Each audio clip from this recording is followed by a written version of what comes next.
All What's right. going on, guys? What's up? What's up? We are Let's back see. for another design talk. Crispy. Yo, what's going on, dude? What's up? How you doing, brother? We Congratulations. Earlier on started a the little week. bit late today. Yeah, Joe and I have both had a very hectic schedule lately, so we Yeah. decided to Take it slow. kind of. Yeah, we were on the fence about doing the live stream tonight. Yeah, that's for sure. we were talking about it. Yeah. Milton, what's going on? Glad to hear it, Crispy. And again, congrats on winning the giveaway earlier, man. It's awesome. Cole, what's going on, dude? How you doing, brother?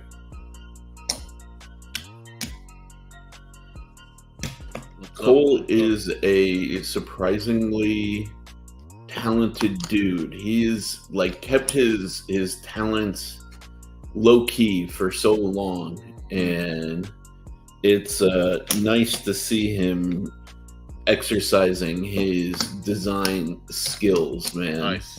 Yeah, it is awesome to watch and awesome to see. Nice. And I'm eagerly anticipating the fruits of his labor. and I'll leave it at that. Nice. But Nice. dude, I need to start sketching, and I'm still stacking these chips. It's such a nice feeling, you know? Yeah. I used to do that all the time. Yeah, like I'm so tempted just to get a set of poker chips for myself that I'm not gonna sell, just so I can have them to stack, you know? Yeah, man. Actually, do you know how many poker chips are in a poker set? A lot. I know it's a lot. A good amount, right? Yeah. Because I used to have, it's not mine, but it's Brian's. Just leave it at my house, but it's kind of a lot. Dang. And Kyle, what are you doing with 5,000 chips in your garage, dude? 5,000 is a lot, brother. In your garage. So Yeah. you're doing something. Are you doing something? Yeah. Do you have like a low-key poker room that you're not telling us about, Kyle? Underground? I may need to call the ATF on you.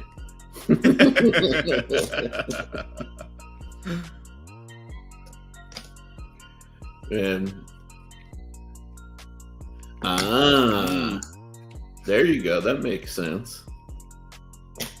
Yeah, was never a very good poker player. I was okay at reading people, but for me, it was just more about spending time with the homies. I'm definitely like a home game kind of low stakes player. I don't for me. I don't even play. I just love the chip. Yeah. I mean, I definitely appreciate how intense it is, and I still watch like Poker Stars reruns every once in a while because I appreciate the game for sure. But yeah, I'm from the era, not arrow, of like really being into Doyle Brunson, Daniel Negreanu,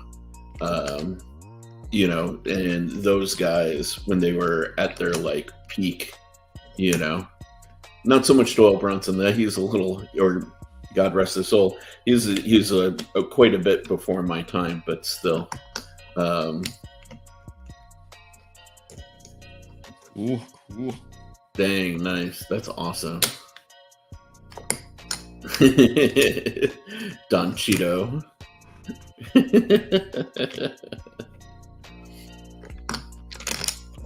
Oh man, and dude, Joe, when you stack the chips like perfectly, yeah, after when you get that one stack up that's like like everything is just right. Oh, so satisfying. It's satisfying, very satisfying. Yeah.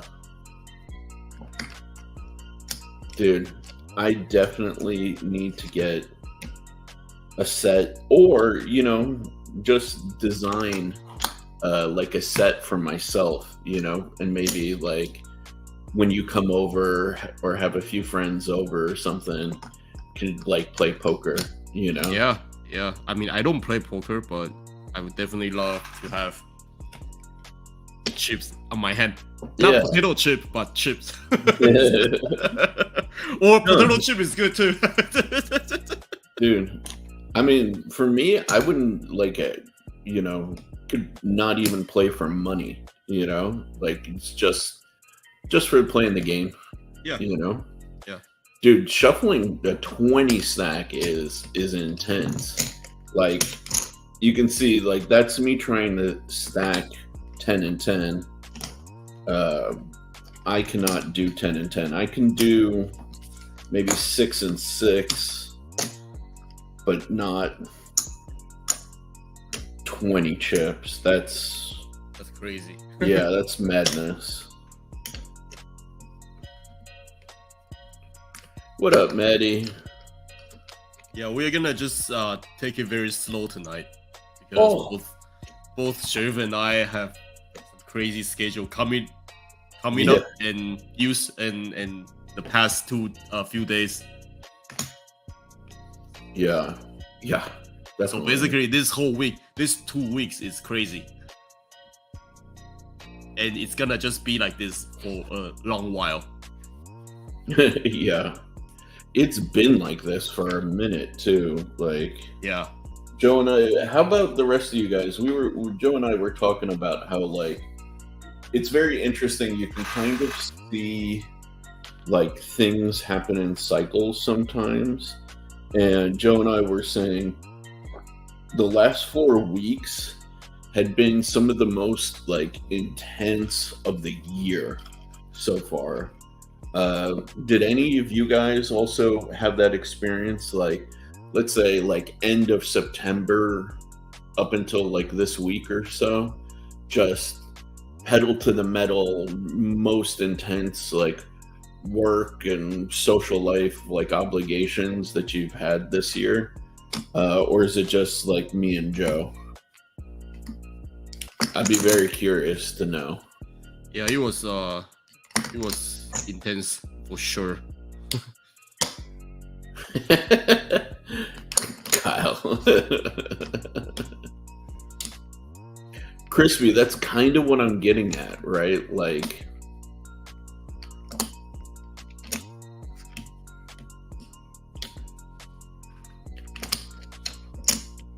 that's kind of what I'm getting at, is like everything seems to happen in just happened. It just kind of just happened all together. Yeah, it's interesting because like some of it is predictable, but not everything, Yeah. And that's kind of where I'm coming from, It's crazy. It's just Yeah. The reason I get interested in stuff like this is because, like, one of my specialties in design, for working as like with like consultancies and different businesses, was trend and future forecasting, Yeah. And so I predicted, for example, like the usage of drones in civilian warfare about a decade ago. And we're just kind of starting to see them, and it's not even to the level that I predicted back then, but we are barreling towards the nightmare scenario, for example, that I like outlined back a decade ago. So we're even still years away from exactly what I predicted, but we're close. Heading there. Yeah, we're very close. Yeah. You know. Yeah, dude. It's interesting, dude. Kyle. And oh, there we go. You're still playing with that ship. Yeah, I need to stop. I need to start sketching. Yeah, you need to stop.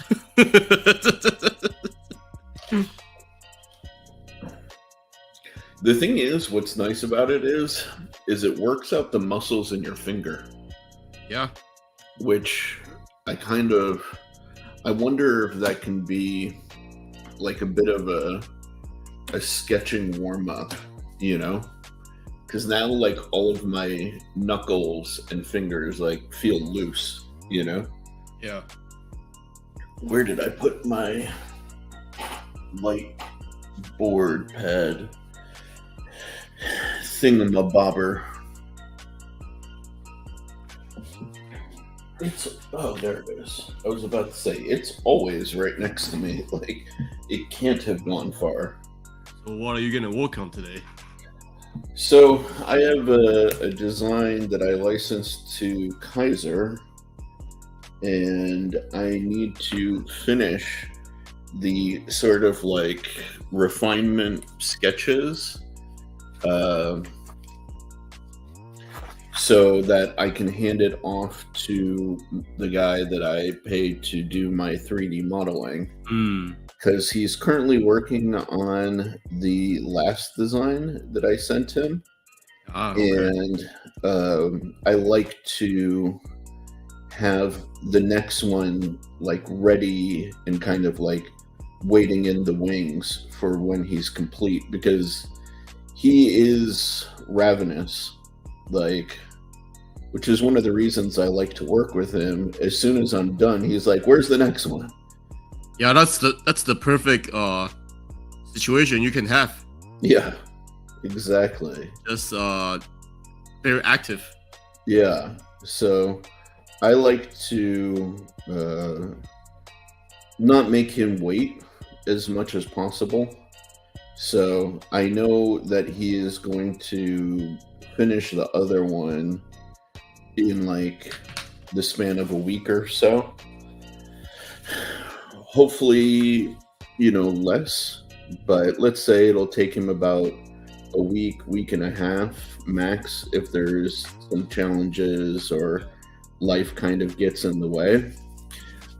So I wouldn't mind having this guy ready for him, It's always good to have something that is ready. Yeah. What's kind of my current challenge is where is my pen? Trying to. Okay, so for you guys that are kind of here for the design side of things and kind of see some of our challenges in the process. So this was my original sort of sketch, right? And it looks good, but it didn't work.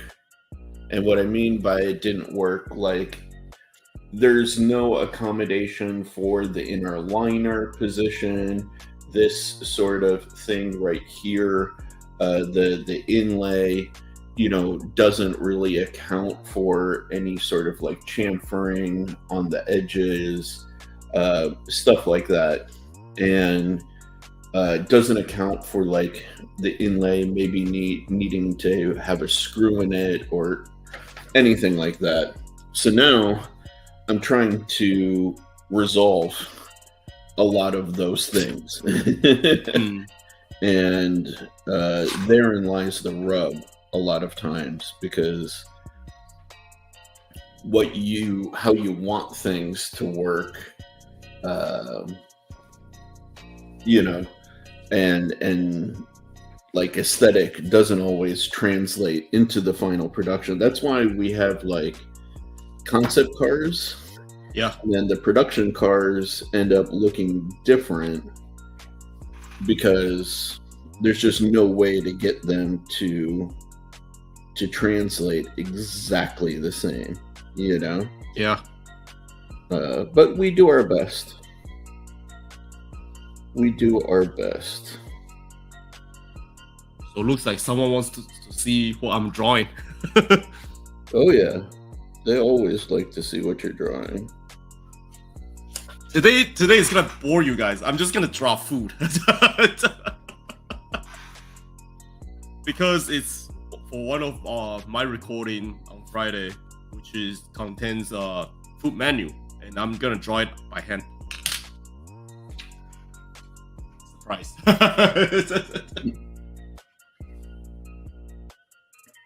And it's quite easy to draw, but it's still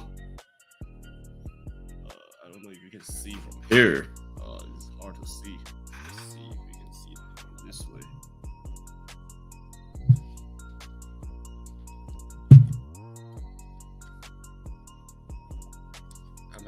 I'm having a crazy mess here.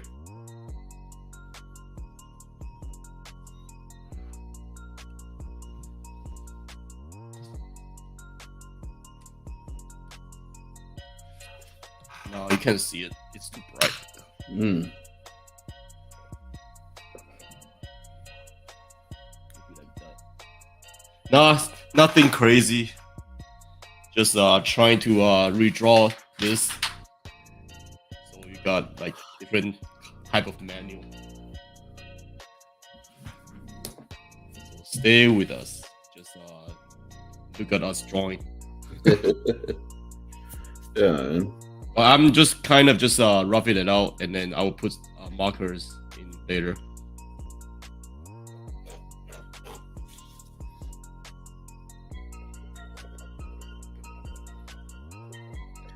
Yeah, this process is always interesting. You experiment, and then you get to where you need to get eventually. Yep. For me, I can tell you one of the things that I really contend with is like in my kind of like professional designing sort of side, now like bringing products under my own brand and stuff like that is always balancing the needs and wants and like preferences of the customers versus my own vision of things. So like I'll give you a good example, Joe, right?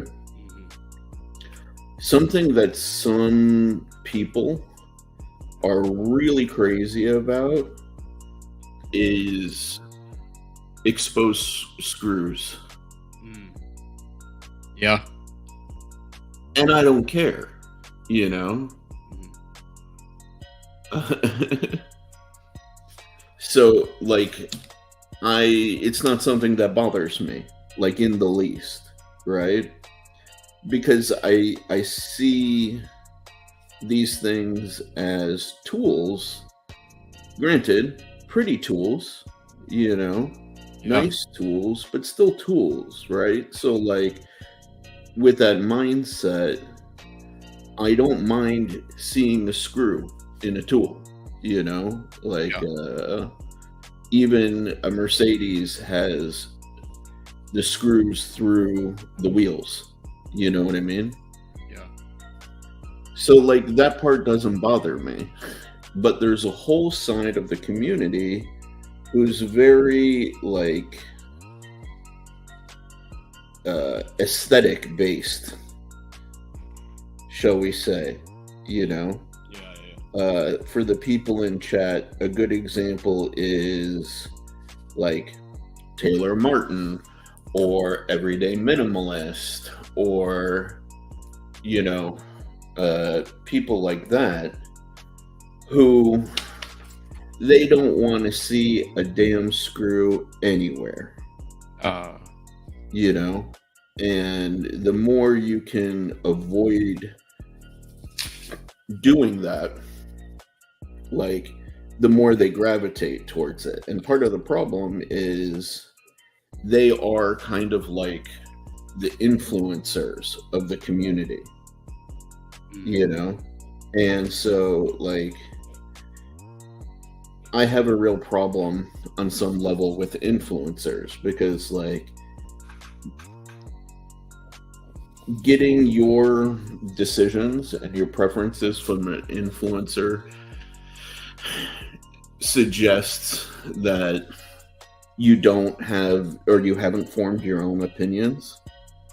Yeah. Now, if you formed your own opinions and they correlate, that's a different story. You know what I mean? Yeah. But, you know, like, I see these guys and I see them kind of tilting the zeitgeist, you know, the mentality of a lot of people, and I'm like, bro, you know, yeah, like I part of me always thinks like, okay, you have to give the people what they want, right? But the other half of me is like, screw them. You know what I mean? Like, you don't gain a following by chasing what everybody else wants. You gain a following by doing what you do, you know? Yeah. And being very grounded in your brand, right? And we see this all the time, you know? BMW chases Mercedes. Mercedes chases BMW. Oh yeah, all the time. Ford chases Chevy. Chevy chases Ford. Yeah. You know? Yeah. So, like, everybody does get influenced by their competition from time to time, you know? But it's like, God, like, how much do I follow that? You know what I mean? Yeah. Now, don't get me wrong. Having zero exposed hardware is really nice from, like, an aesthetic point of view. It's clean. It really is. But it's, again, it's not, doing it for the pure aesthetics of it is not necessarily necessary. You know what I mean? Yep. Like, again, you're starting to deny what this product is, which is a tool, you know? So that's kind of where I get torn a little bit, you know? No, I get where you're coming from, actually. Yeah, like, it's, you want this thing to be authentic to its nature, right? Yeah. And it's like, if you're trying to make a hammer but not look like a hammer. Yeah. That's weird. You know what I mean? It's at least that's kind of my viewpoint on it, you know? So it just surprises me sometimes how, like, aesthetically driven this market is, right? Like, I can't tell you the number of people that have told me, like, they buy a knife first based on looks. Yeah. And I'm like, when I buy a knife, for me, I look at ergos first. I look at, like, size. Like, is this thing going to fit in my hand? Is this thing going to feel comfortable? You know? Yeah. And I've held enough, I've exposed myself enough to know just on sight, you know? what is most likely going to fit, what's most likely to feel comfortable. You know what I mean? Yeah. So like I said, I can see it on sight. I don't even have to like handle the thing, you know? And so there's just some things, for example, that are successful that I look at and I'm like, what? You know? I'll give you a great example, actually. And some of the people in the chat may disagree with me here. But without saying anything to inform your opinion, okay, or to influence your opinion, all right? Tell me what your thought is on this. Okay. Okay.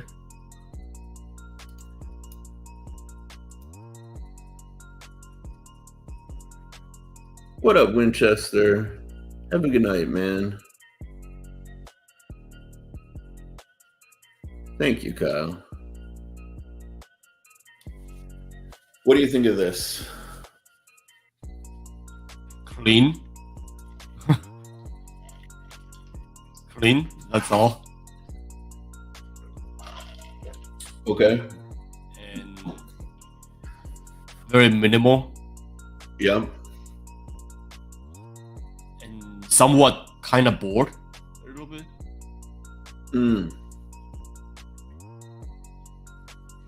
You want to know what I thought of immediately when I saw it? Yeah. I said this is the most like awkward, boring knife I've ever seen. Here, even look at it from a silhouette perspective here and all. Yeah, it's boring. It's just boring. Straight Like, up boring. there is a distinct lack of character to it. The blade is like so derivative. The handle, again, it's just strange because it comes to such a sharp point down here at the bottom and down back here at the rear, but is curved here, and then it's flat here, and this line goes counter to the plunge line for the grind, you know? Yeah. So it creates this weird like tension spot right here. And I look at this thing and I'm like, what the F is this? Like, really, like, here, you see what I'm talking about with this weird tension? Yeah, I was just looking at that. Like, it feels busy and it feels like it's not thoughtful, you know. It doesn't look thoughtful at all, you know? And you know what's the crazy thing is? People are lining up left and right to spend $300 on this thing. What? This thing is $300? The cheapest one is $310. What the? The next level up is crazy. $320, and the all black one is $340. That's crazy, man. That's too much. Yeah. It's ridiculous.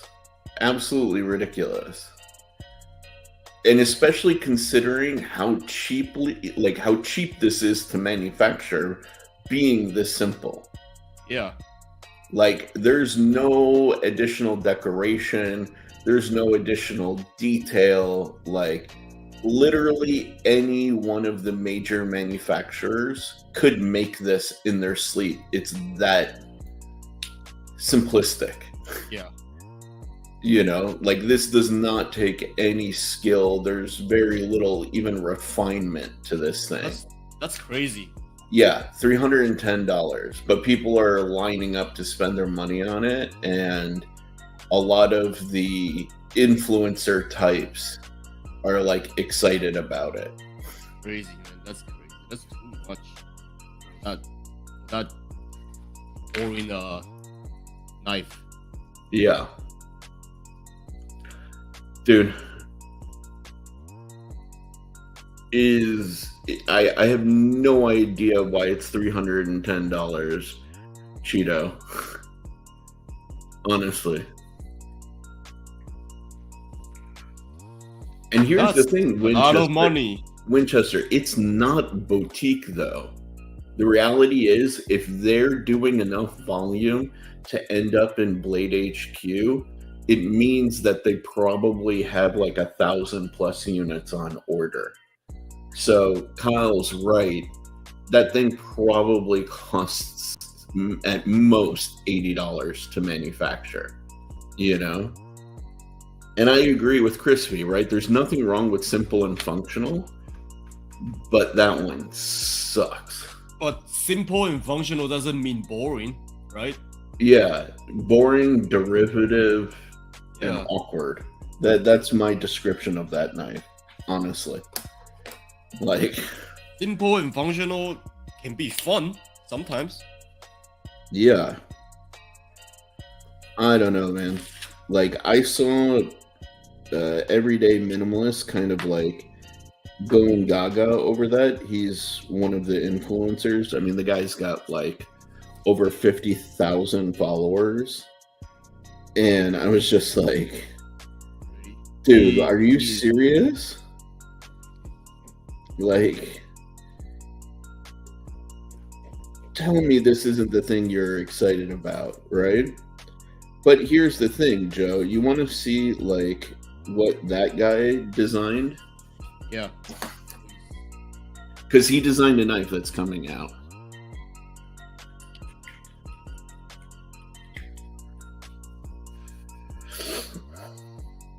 Surprise me. is nearly as bad, in my opinion. Uh-oh. Yeah. Yeah. Boring. So very boring. Like, dude, look at this. Like, the handle is even, like, I'm all for neutral handle shapes, but I don't know why, but this one just feels, like, painful. There's something about that finger choil area that just feels awkward and out of balance. That handle, it feels weird. Right? Yeah. It feels like super weird. It feels like there's no leg on the person. Mm-hmm. And by the way, the cheapest one of these is selling for $300. The titanium one is selling for $330, and the engraved titanium one is $350. A lot of money. Mm-hmm. For that knife. Yeah.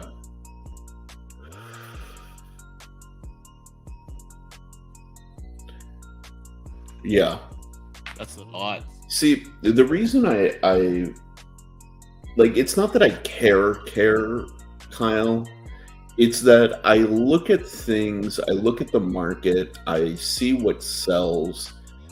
I want to understand always best practices. What is it that people are looking for, right? And the same thing that makes these products sell is the same thing that makes Ray Laconico knives sell, right? It's a simplistic, clean, almost generic design that anyone can. It's almost like when Joe and we talk about sketches, right? Sketches are nice. Yeah.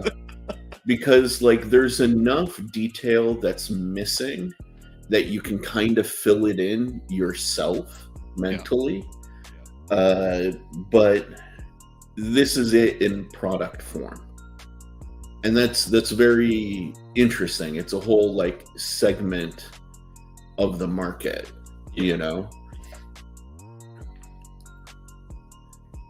But yeah, I think the design, especially the urban minimalist, is not my cup of tea, you know, for sure, for sure.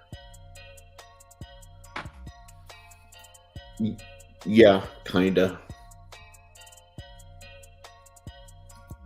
Yeah, dude, I used to want to be in urban EDC, but man, they have been chilling so much stuff.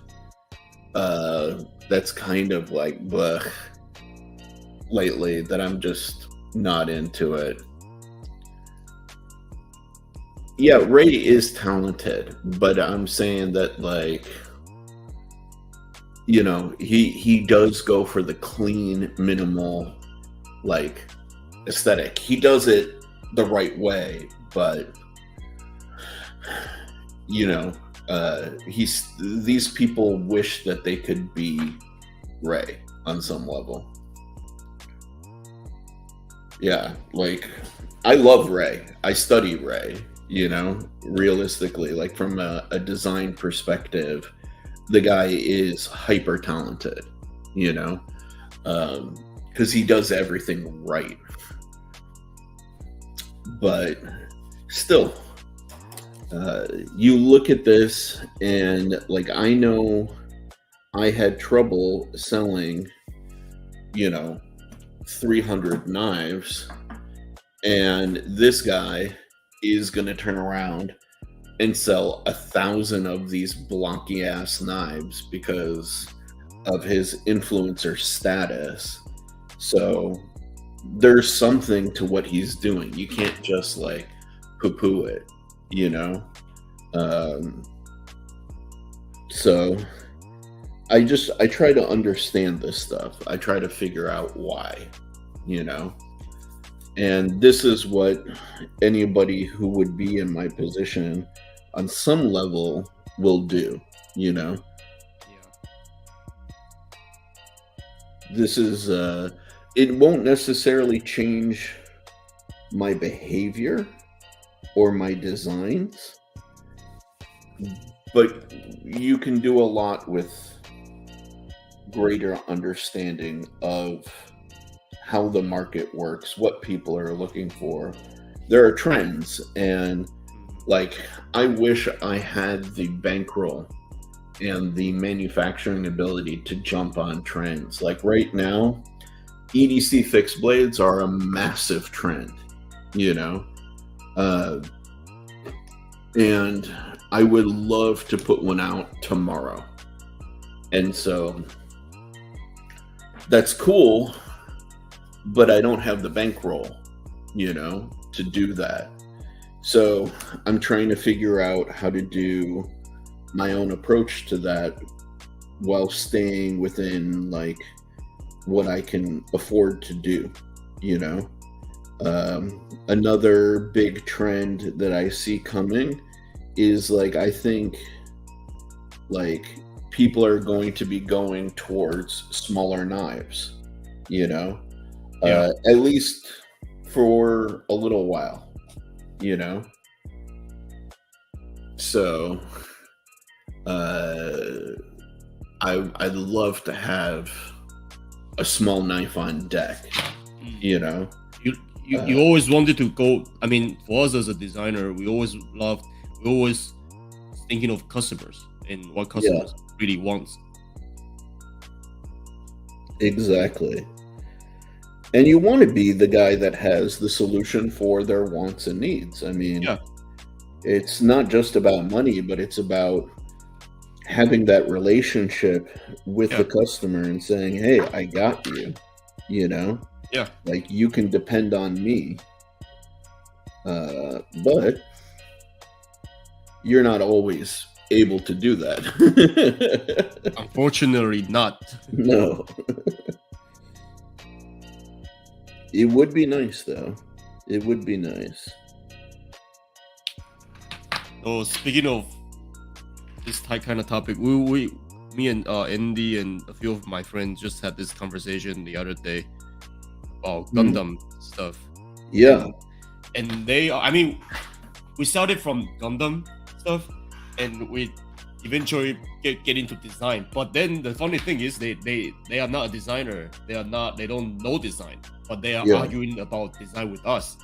Yeah, which is hilarious. And so what they were talking about was, what is for them, design is, for them, they say they can do design because they say that every single, like the one that they do, like when we do Gundam, we tend to modify stuff, right? Like adding some pipes in there or adding some thrusters in there, and then they say that's design. And even like just getting like a model, like a painting or something, and then we draw it and then recolor it and repost it, it's design. And I told them, no, it's not design, it's just you are making the same thing. You are using the original drawing and modify it. That's not called design. Yeah. And I tell them design is much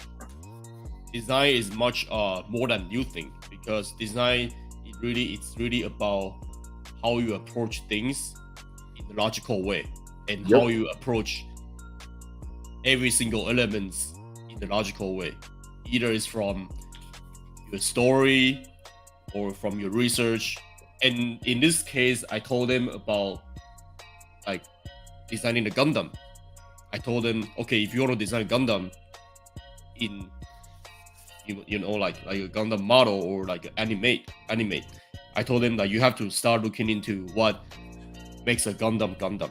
You need to start looking into what era is the Gundam it's in use, and you need to start looking into the culture of that country and why they are using the mobile suit as is, and also who is the pilot and how are they gonna approach the enemies, and what type of personality are they, and even get into what era is that in and what kind of technology they have. And based on all those elements, then you can start making decisions on what your mobile suit or what your design needs to be. And in this case, for us, is criteria, right? Yep. And so, and they were arguing with me. It's like, oh, it's not like that. Design is yada yada yada. Design is just changing colors and I got to the if point they said that shit to me, I would have been like, well, why then the fuck is there a school for it? Yeah, I literally told them, dude, you guys need to listen, because I'm telling you what my experience is, and I have been there, and my school is a design school, and I'm a professional designer. Right. Exactly. Who the hell was saying this to you? Just those people from our Gundam group chat. Right, but who, like, was it like Timothy or? No, just some people that you don't like. Oh, I haven't met them before. Yeah, you haven't met, yeah. Oh man, I would have been very rude to them. I'm kind of glad I didn't know them. Yeah, and then I got to a point where I started to give them a lesson, and I tell them, listen, I know I'm right. If you want to argue, even for today's video, I was recording with Andy. Me and Andy were like kind of discuss about it, and then I didn't say it in the video says who it is, but I say in the video, if you want to argue and fight me back, please, I will be welcome. Just leave your comment down below. I will be happy to see your comments. But and whatever you say about design, I can fight you back. Yeah. No, it's true. A lot of people, they don't know any better. You know, they don't know anything. Yeah, to be honest, they don't know anything. But that's kind of like the arrogance of people out there. You know. Yeah. Like, it's not something accidental. They think they know, but they don't. Yeah. 100%. And it's so funny because And again, people will sit here and not argue with a plumber, but they'll argue yeah, with a doctor. yeah, They'll argue with somebody who went to school and spent years to get their education and say they know better. Which is exactly. And like, that's so dumb. yeah, like really, like how arrogant, you know? That's Uh, very, very dumb. it's just so funny, man, because when I deal with a lot of like other professional people, I'm like, I trust you. This is your skill set, you This know? is your field. But it catches them off guard because they're so used to people arguing with them Yeah, and telling them how to do their job. yeah, You know? yeah. Like I've had a bunch of people be like, "Oh wow, you're such like a great like client to work with." Surprise. Yeah. And it's like, well, because I know what you deal with, like I understand. And like I come to you for your skills. Like, I'm not here to argue with you. yeah, exactly. Like I'll I'm here to communicate what my vision is, what we're trying to achieve, but I'm here to get your knowledge about it. exactly, like I came to you for what you bring to the table. So Yeah, why would I argue with you? Like if you say like this can't be done this way, then okay, let's find another way. You know what I mean? Like tell me what your approach is that will get us across the finish line. You know what I mean? but not everybody are like that. Yeah.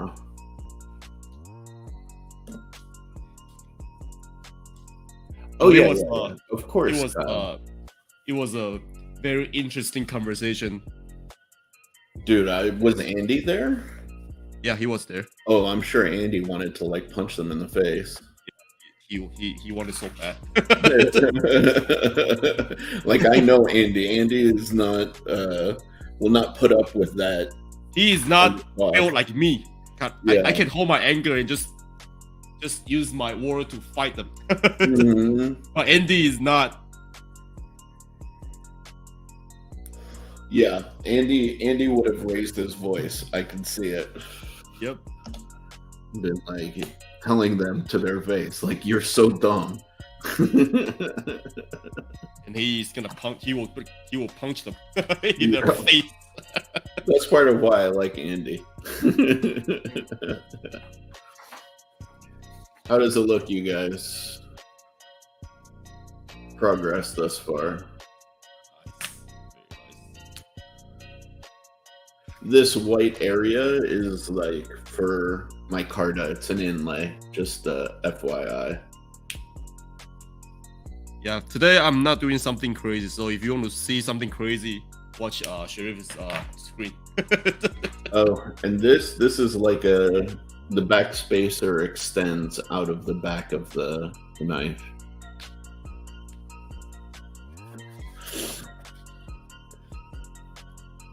Yeah, I saw that, Kyle. I've been meaning to. I wanted to get back to that next.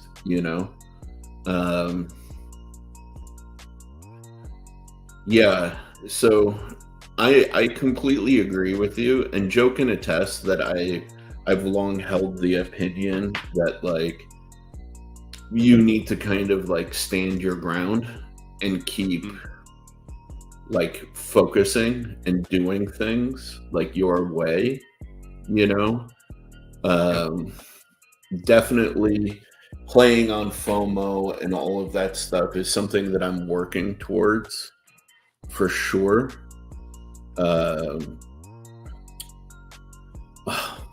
Called my knife a benchmate. God damn it, Kyle. But yeah, it's so what I used to kind of call this is like be tip of the spear, being kind of on the like lead rather than follow, and always like it's your job to tell the customer what they need, because a lot of times they don't know what they need. No, they definitely don't know what they need. The Yeah. customers sometimes they are. I mean, again, they are here to ask you questions. Right. Like a good example of this actually was like when I was studying car design and interning with a company where we were doing like we were giving General Motors, like we were tasked with providing General Motors South America like a 20 plus year vision strategy, right? They provided us with user data research, and the number one thing that a lot of customers said that they wanted were more hooks for groceries in the trunk of their car, right? Like, that has nothing to do with vision for the future. It's very functional, and I agree, a lot of cars could use that. Yeah. But it's useless for setting up where a company is going for the next like 20 years. You know, that's kind of fine detail, you know, stuff. So it's whatchamacallit, it's interesting. Like the customer doesn't really know where to go in the future. You need to tell them, but at the same time, like, if you want to run a successful business, your products need to sell too, you know? And what do you do with old inventory that you can't move, for example? You know, these are challenges, you know, especially when it comes to, you know, your own money going into the business. So, like, if you know how to do stuff like that, Kyle, like, you should definitely do a talk. I'd listen. You know, I'm here to learn. I'm not here to tell people how to do things. You know, like, I'm just smart enough to know that I don't know everything, and that I am open and willing to listen to people who have good information, you know? Yeah, me too, to be honest. Yeah, like, because we, especially for us, because we love to listen to different areas of expertise and love to explore different things, and being able to be knowledgeable is perfect opportunity. Yeah. And what's perfect, what's better than learning from the profession, right? Professional. Crispy, I just noticed your comment. You really wanted to poke the bear, huh?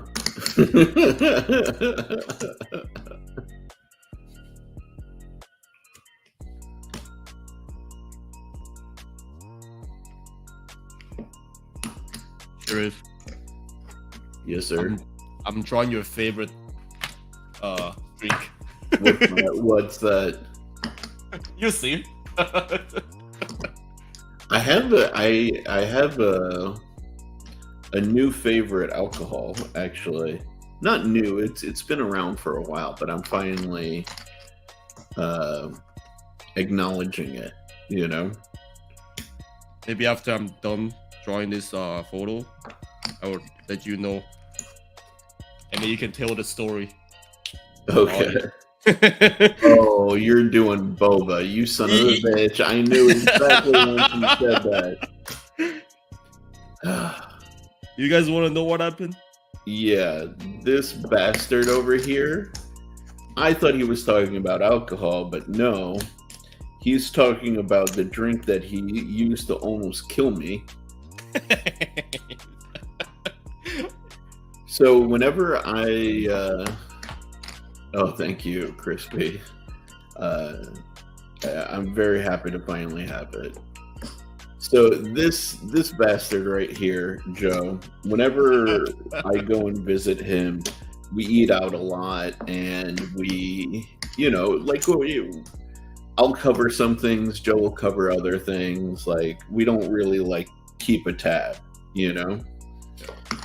So after dinner, I think like I paid or whatever. So Joe said, let's go get some boba, and I'll get it for you. I'm like, all right, cool, whatever, So now, for those of you who don't know what boba is where's it from? Like Japan originally? Taiwan.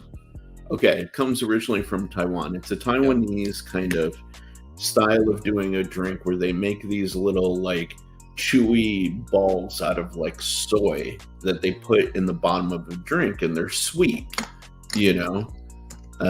and you get like tea, black tea, green tea, different concoctions, and they put these like little soy chewy balls in the bottom, and you drink and you chew, and it's delicious, and it's one of those things that like is part of the culture of the West Coast, let alone like LA in particular, It's not always just tapioca, if I'm not mistaken, right? No, it's not. Sometimes you can have something else inside. Yeah, there's different variations. Cool. But yeah, so the whatchamacallit, so this bastard right here takes me, we walk to a local spot like around the corner from where we had ramen, and I'm just like, oh yeah, get me my usual milk tea order. It was like, all right, I got you. So little did I know, at this particular place they had two sizes. They had normal human sizes, and then they had insane retard Goliath sizes. And Joe, happily, with my back turned, distracted by a very cute dog, goes and gets me the retarded giant Goliath size. And when I say retarded giant Goliath size, I'm literally talking bigger than this thing, full of milk tea and boba, right? We're talking like enough for like 3 days of drinking, and sets it down in front of me. Hey, I treat you well. Yeah. So if you guys ever wonder, you see old pictures of me and then you wonder where I gained weight from, blame this fucking guy. Thank you very much.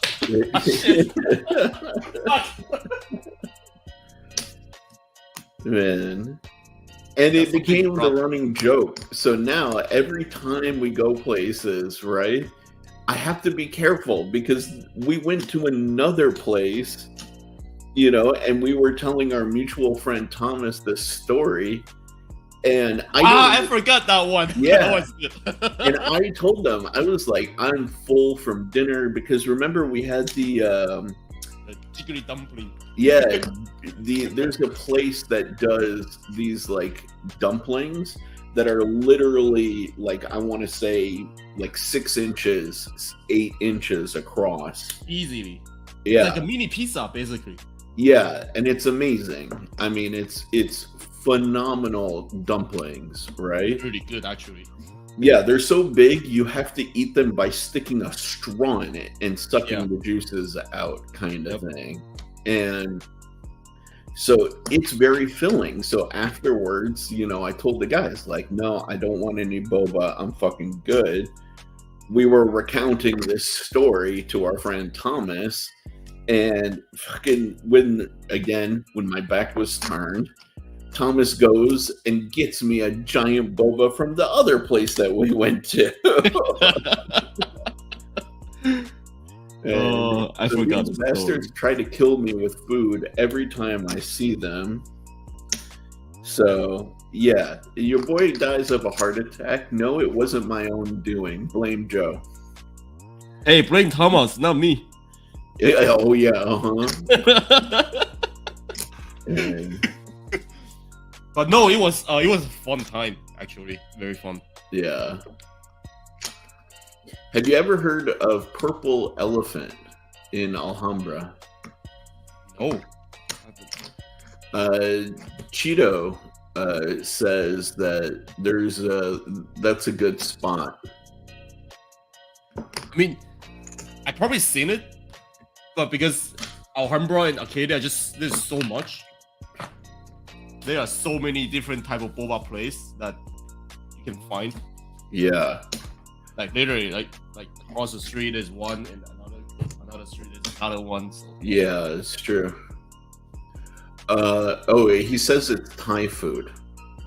I have never been there. Yeah. Like for me, I can't drink Thai tea. Really? It's like the caffeine actually affect me a lot. Dude, Pedro, are you talking about the Korean fried chicken place? Because that place is elite. There's a lot of Korean fried chicken. No, but what's the name of the place that we go down to in Orange County? Whenever we meet up with Thomas. That one. I don't know the name. Yeah. That one is really good. That one is like very popular in even in Korea. Yeah, that place is elite, dude. Yeah, that place is good, but I don't know the name. There is definitely freaking. No, if you guys are here and want some recommendation, you can ask us. And hey Sherif, you can pull out the YouTube, the vlog that we did for the dumpling. We have one. Yeah, you can show it.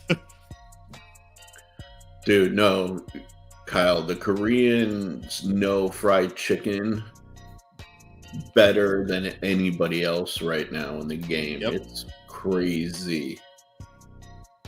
Absolutely crazy. And their fried chicken is good. It's so good. It's not so greasy or I love it. I love it. I wish we had something like that up here. Honestly. Yeah. I think it's very hard to find. It is. I mean, you have to be near a large Korean hotspot, basically. You know?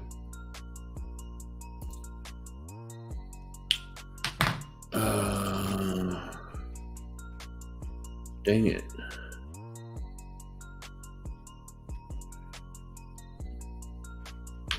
I gotta type out.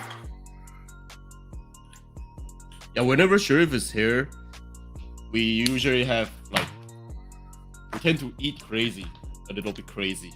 Yeah, and it's not my choice either. It's these guys. And we got a guy called Andy. Yeah.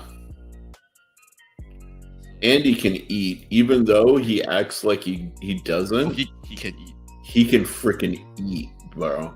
He eats out of everybody, I eat the least. Yeah. And Andy eats the most.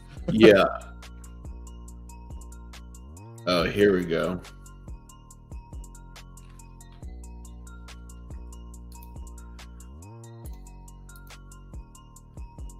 Check this out. This is the dumplings that we're talking about here. Yep. The jiggly dumpling. Look at that size. And there's the jiggle. Compared to the hand. That's me right there. Yeah, you literally gotta suck it through a straw. Yep. But it was good. Mm-hmm.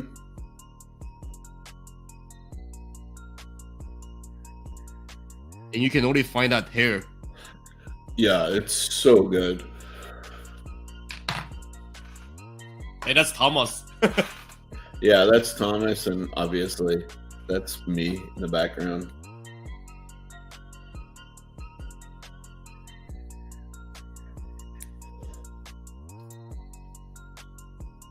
But dude, look at that. That looks nice. Jiggle, jiggle, jiggle. That looks good. I'm hungry. I haven't eaten yet. Yeah, it's funny because I had dinner like a few hours ago, and it's still making me hungry. For me, it's just crazy schedule that I literally doesn't have time to eat. Mm-hmm. Yeah. Yeah, and as you guys can see, right now I'm just drawing different drink and just Oh yeah. trying to finish. This is when we went to Laguna Seca. Yeah. Man, I miss when we do the vlog. Yeah, it was a lot of fun. It was a lot of fun. Yeah, that's after we visited Sanford. Yep. At the headquarters of Monterey Bay Knives. Yep, there's me talking with Sanford. It was a lot of fun. Mm-hmm. And this channel is still live. It's just we haven't uploaded anything since last year. A long time. Yeah. Yeah, the food up there was really good too. Yeah. Like, yeah, that is really good. Yeah. Expensive, but really damn good. Hey, I always think that when you are out there traveling, don't bother the money, just eat.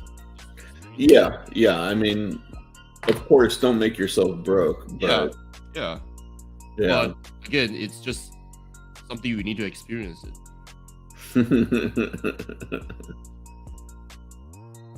It was fun.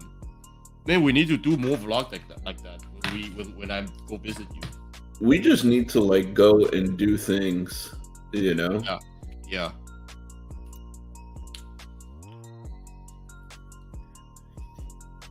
Yeah, if you guys didn't know, I'm built like a tank. You know, even when I'm not fat, like I'm still thick. Like that's my family, my mom's side of the family. We all the men are built thick. For sure. The one I take after actually is my uncle.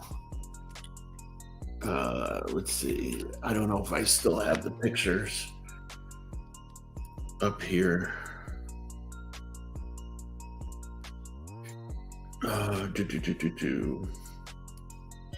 Where's my shit?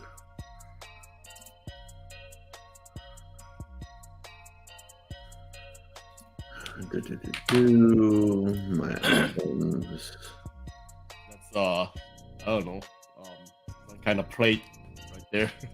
And then out this blank page, blank area, it's for one of my friends to write the name of the dish.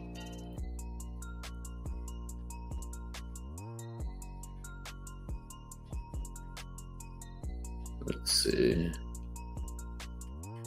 Oh, I wish I still had that picture. Dang. Oh, yeah, there we go. So if you guys want an idea of how I'm going to look as I get older, this is pretty much a go-to. This is me on the right next to my mom's brother on the left. Like, he has a little bit longer face, but aside from that, like, we're built very similarly. You guys build the same. Yeah. And like, if you want to get an idea of the men in my family, this is him. And this is like my smallest cousin. Like, we're just, as a family, you guys are just different. Built. Yeah. It's just how we are, you know? Like, there's only 2 people who can move me like easily, and they're both my uncles. Like, they pat me on the back and I can literally like stumble forward because their hands are so heavy and they're so big, you know? Like, yeah. It's why my hands are double extra large, you know? It's just genetics. And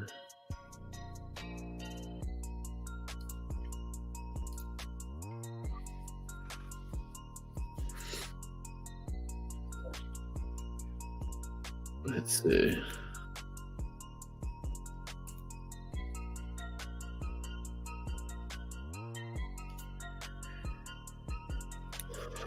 I wish I had like more pictures, but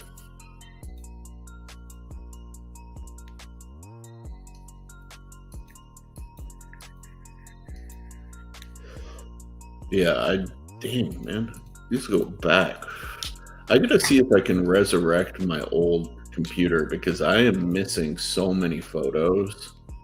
You just got a new laptop, so you should probably. It's not the last computer, the one before that one. I still have it.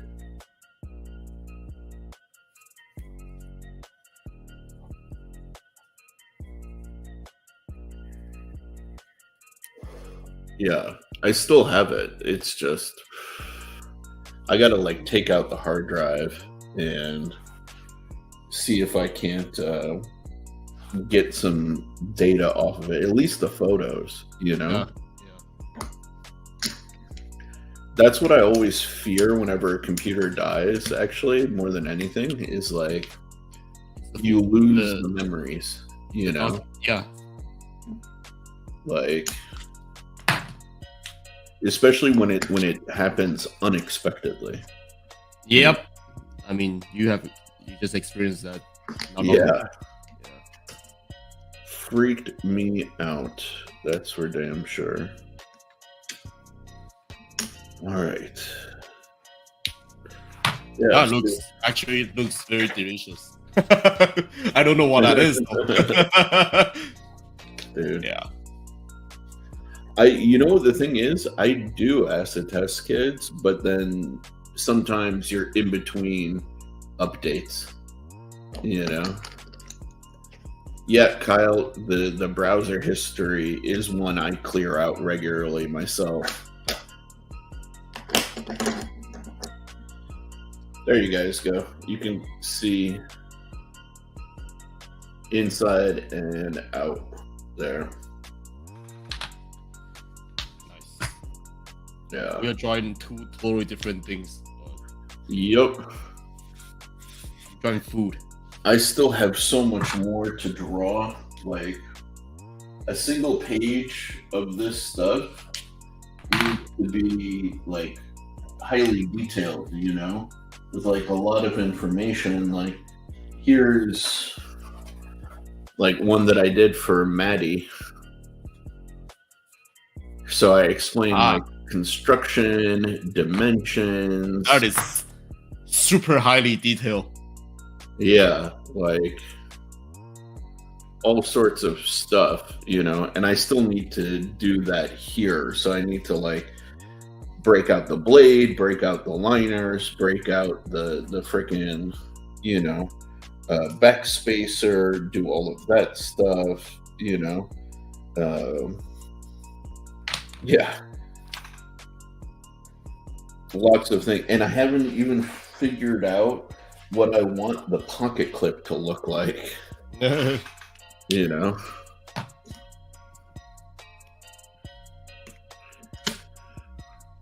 That's crazy. Yeah. I mean, for me, it's easy because I'm just drawing food. Well, this is need. I need to use this for recording, so I still have to draw it like very clean. Yeah, exactly. It's just interesting, like for me, because I think through so much of my sketches, like every element, it's almost like I need to take a break after each sketch just to make like just to clear it right now. Yeah, because like my brain is cooking like the whole time. I'm like, okay, I got to do this, I got to do that, I got to make sure that this is there. When I'm there, when I'm doing like concept sketch, like a logo or like a product, that's me. Yeah, exactly.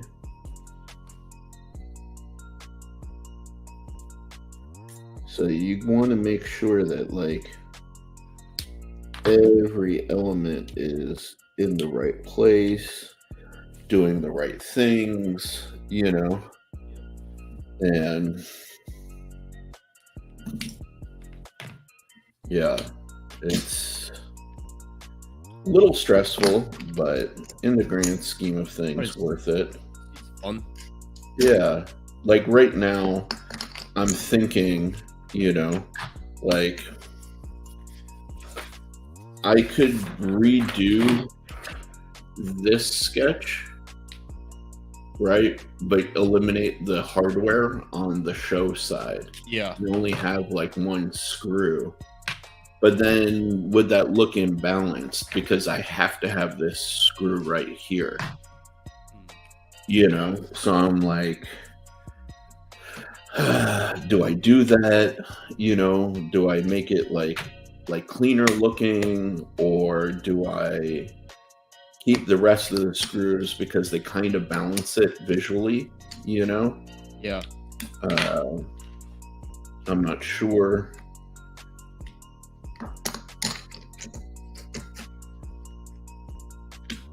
So like that's kind of the challenge, on some level.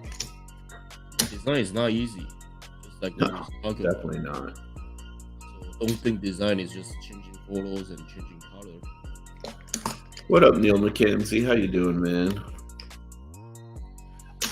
Kyle, what is the easiest way to start drawing? Is start with basic shapes. Okay. Let me get a piece of paper. Joe was kind of doing something like this a live or two ago, right? And what you can start with, when we say basic shapes, right, we mean like 4 essential shapes here. Let me do this, right?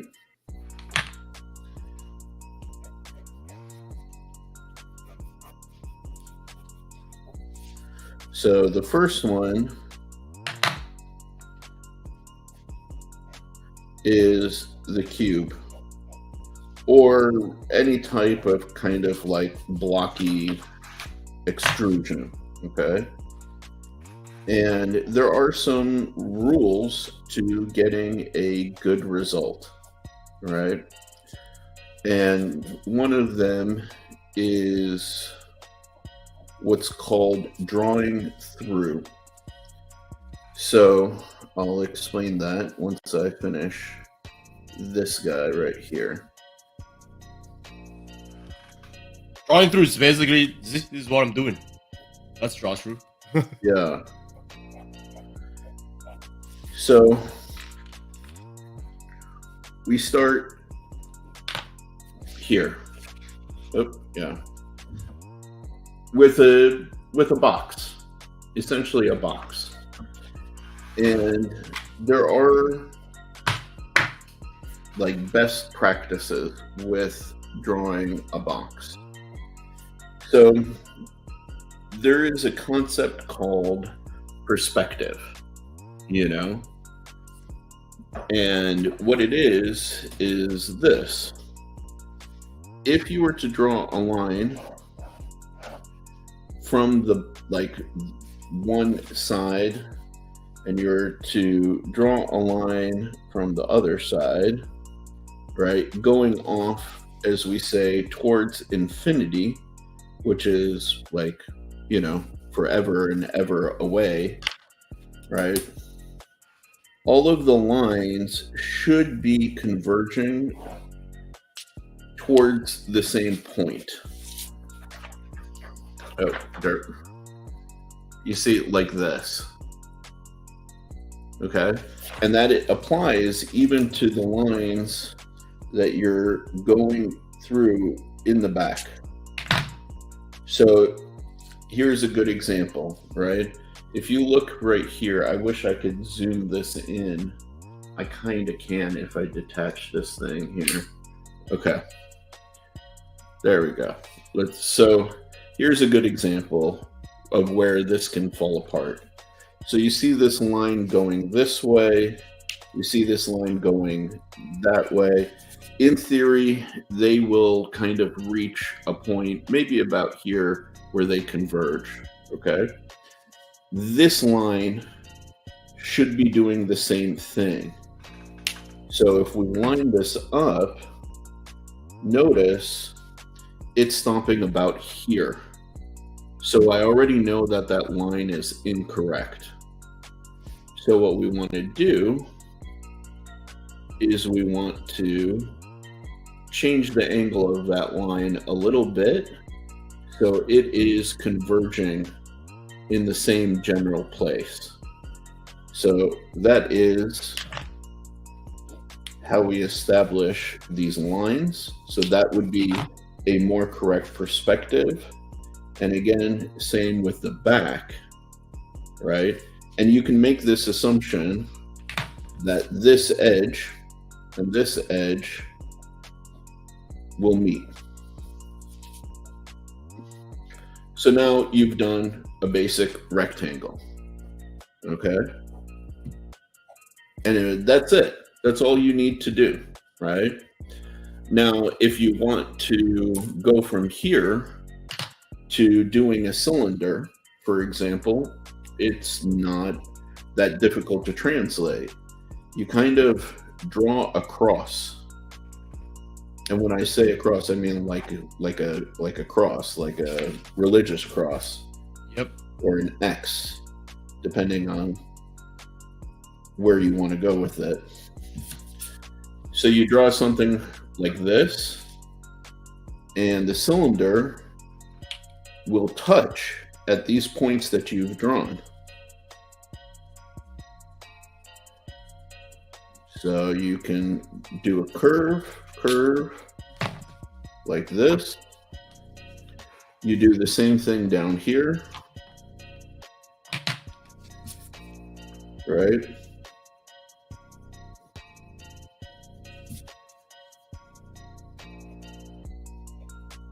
And then you do your curves.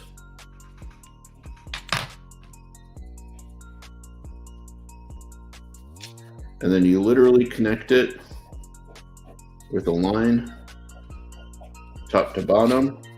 And now you have a cylinder inside of a curve, or inside of a rectangle, sorry, right?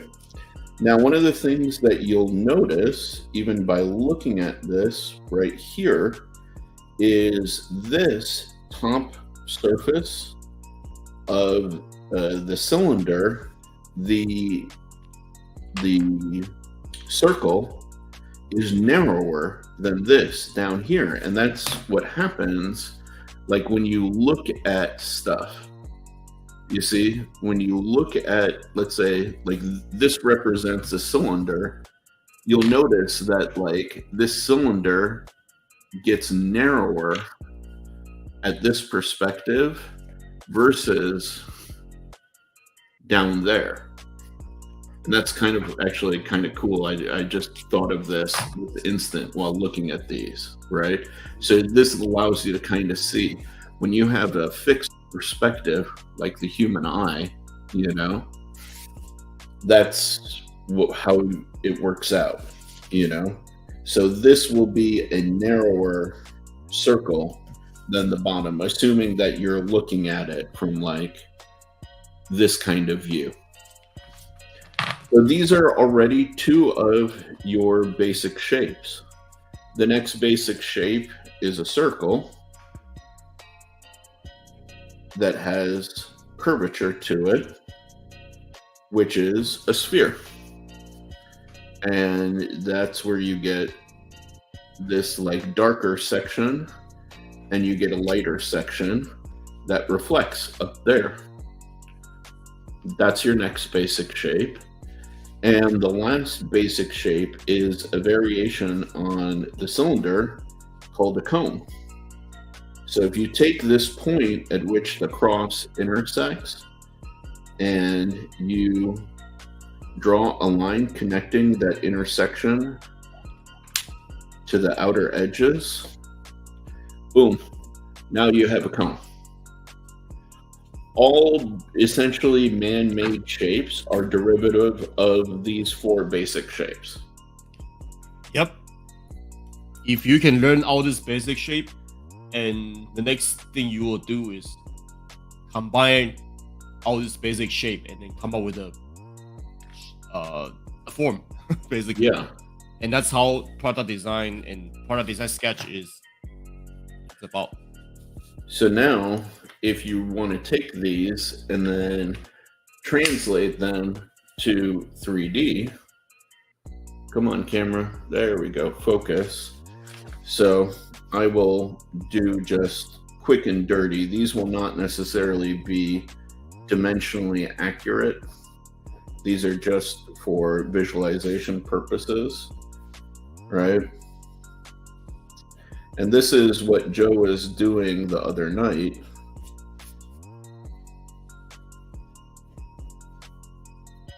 See, if you can look at my page right here, this was what Sherif was doing.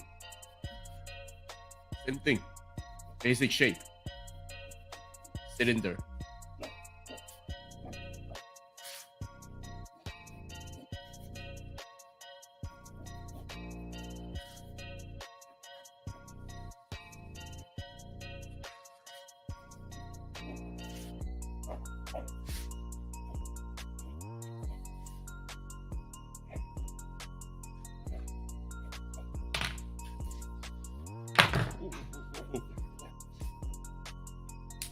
Why am I dropping so many things today?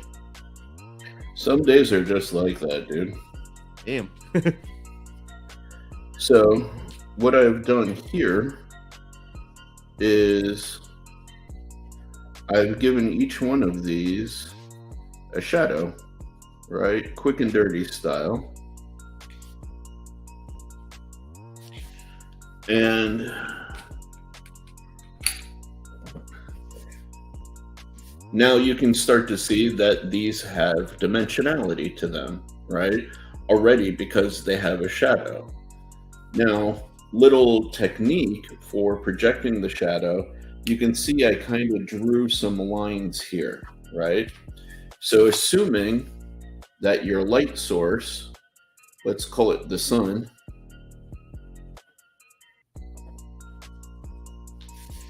is there and is projecting light, you know, you can trace the lines of that light source and you can predict where the shadow will be, right? So actually for this, I should have drawn my sun up here, right? If I wanted to actually be accurate, okay? So this creates these lines, and these lines reference the top edge right here, you see? Because you're not going to get this edge. That edge is catching and absorbing the light, but this edge is going to project the shadow. So you can then draw a line straight to meet those 3 points. Now you've got your shadow. Same works here, right? This edge is going to connect down here. This edge is going to connect there. And this edge is going to do the same thing. So you can draw the curve which matches all three of those. Same thing here. You draw the line for the peak, and then you connect the middle of this here, the middle of the opposite side there, right? And boom, you've got this guy. And again, a sphere is no different. The light source is going to hit here. That's going to be the peak of the circle, and you essentially draw an oval. And depending on where the angle is, you may get some of that oval on the other side because this is round, right? The next stage, if you really want to like take it up to the next level, is understanding 1, 2, 3. Okay. 1 is your lightest side, 2 is your darkest side, or no, 2 is your medium tone side, and 3 is your darkest side. So the logic is this. This side of the cube is on the side of the shadow. So this guy is going to be dark, right?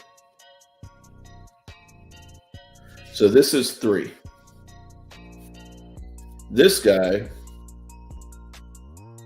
is 2 because it's not getting direct sunlight exposure. Look at the height of the sun relative to this guy. So this guy is going to be a little bit darker, but not as dark as the number 3 side. Boom. And this guy is your number 1 side because that guy is the most exposed directly to the sun. And that's how you draw a cube. Like, that looks 3D.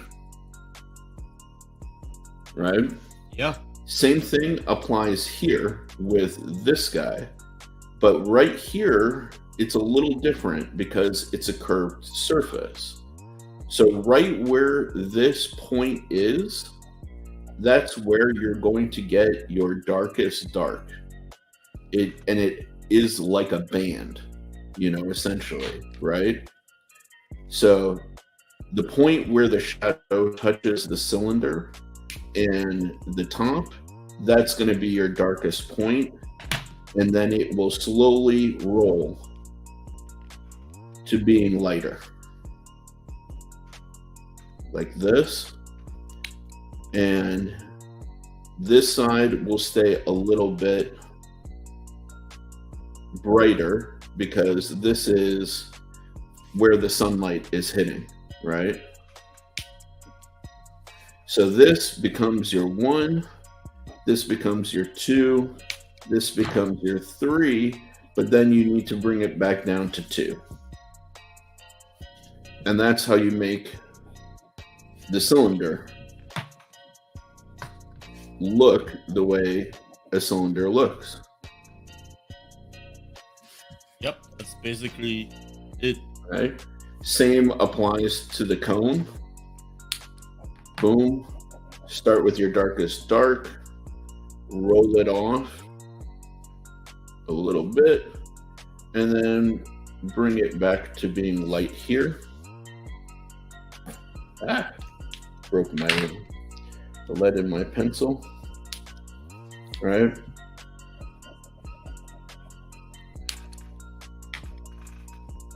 Like that. And then the sphere is the hardest, generally speaking, but you want to kind of split it like this, diagonally from that light source. So as we showed, the light source is here. So you want to almost create your shadow like this, but it's not that different than these guys. The darkest section is going to be right here. And then it's going to roll just like these guys did towards a lighter tone. And you're going to have like a reflection here. Yeah. Of the hottest spot. And that's it. It's That's very how you go from these guys to those guys.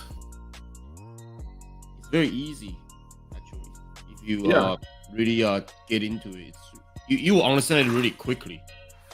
And then, so the way you practice this is one, start here, start drawing and seeing through it, making sure that your lines head in the right direction, right?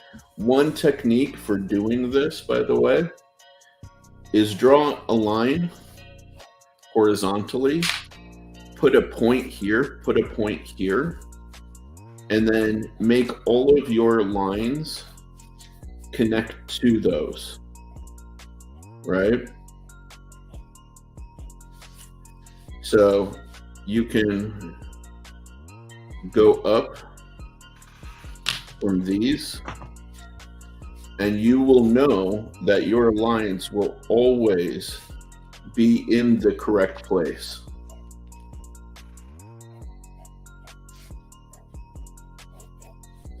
So now I have just drawn a cube super quickly that has perfect perspective just by doing this 2-point technique. You see? Yep. Very straightforward, very simple, but if you practice this and then take this cube into a cylinder and a cone and a sphere, once you kind of get comfortable with doing those, then you can start doing these. And that's it, dude. Once you go from here, then you start combining, which we can do that later, but, if you were to draw something,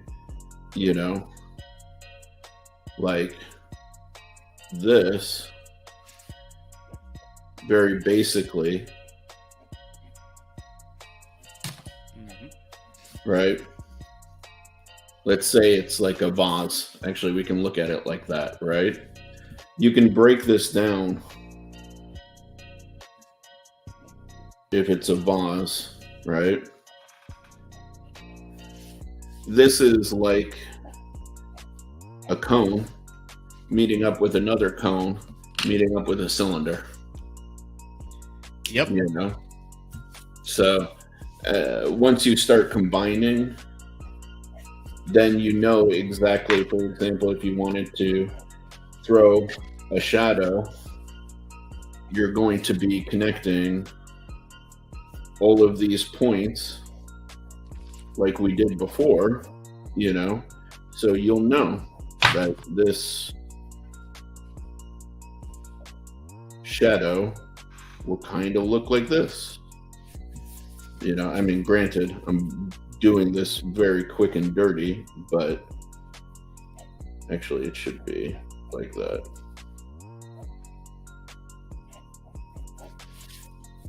You get the gist. All right, now I'm going to look at comments and then I can...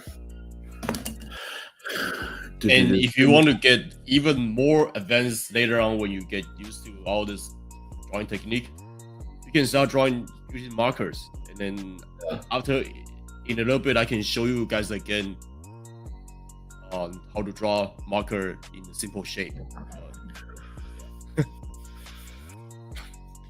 Yeah, Kyle. So in what you're saying here, so this 2-point technique helps massively because you can scale this for getting your ratios, right? So even with these 2 points, let's say I wanted to start down here, right? I can do that from all the way over here from those 2 points. So this is a good guide for getting your proportions correct, and then a lot of it is understanding on some level You don't need to be perfect. No, you don't. You know, it's really not about being perfect. It's about communicating your idea. Yep. That's why, like, you'll hear me say, okay, I'll do this like quick and dirty, right? Because the reality is I'm just trying to convey a concept. I'm not trying to nail this thing down to perfection, you know? It's the VisCom, visual communication side of things. Yeah, exactly. So I really want this thing to be more a good visual representation of like my idea than I want it to be like absolutely like perfection, you know? So as you can see, like you start out here,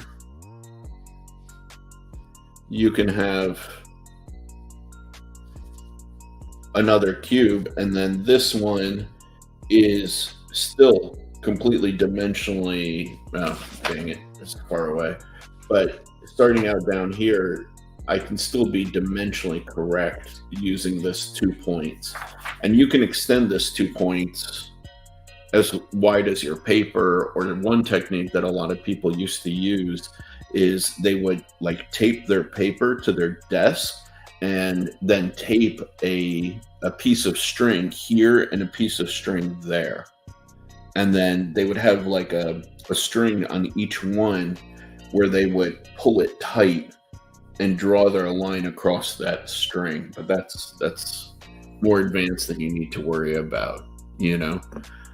So this is how you worry about proportions. When you start getting into doing like drawings of things that you observe, right? Like let's say you wanted to draw this guy on the desk with like these guys stacked on top, right? Like from your perspective, let's say it looked like that. That's a whole different set of like, not a whole different set, it's the same techniques, but there is an additional techniques that I can tell you about then, but work on this stuff first, you know?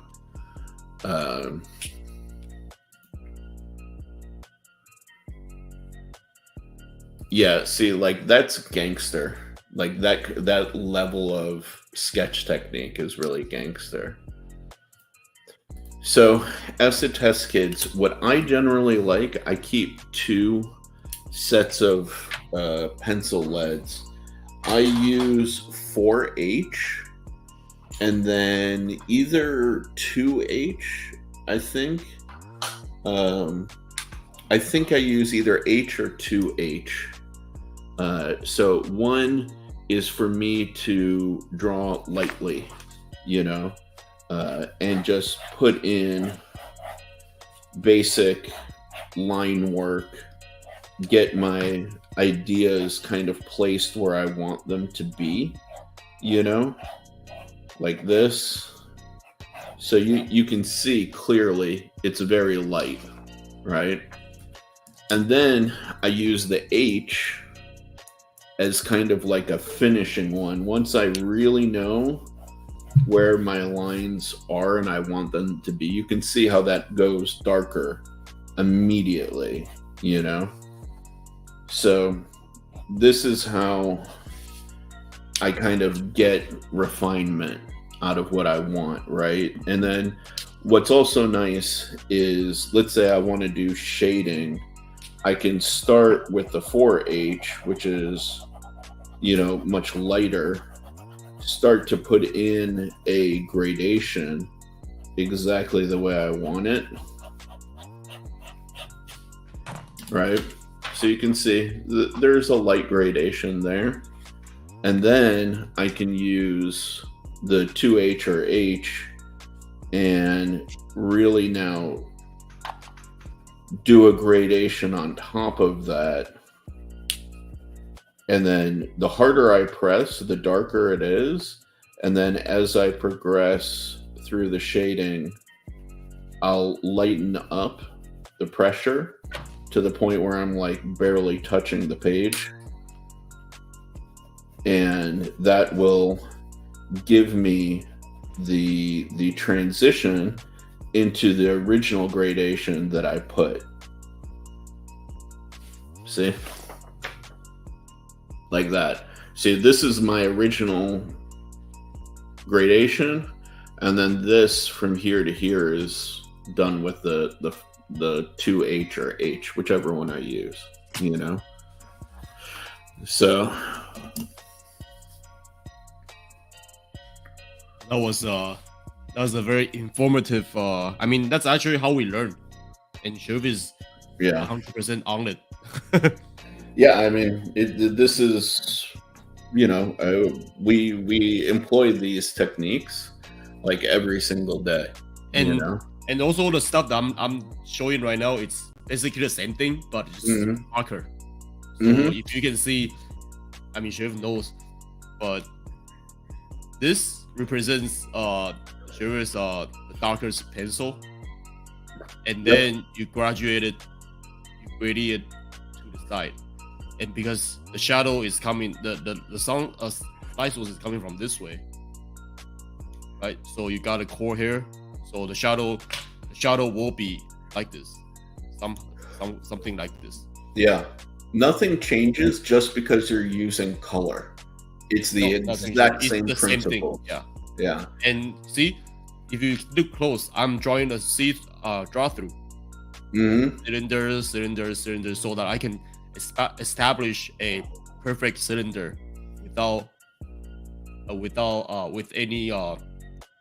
the construction, like basically. Yeah.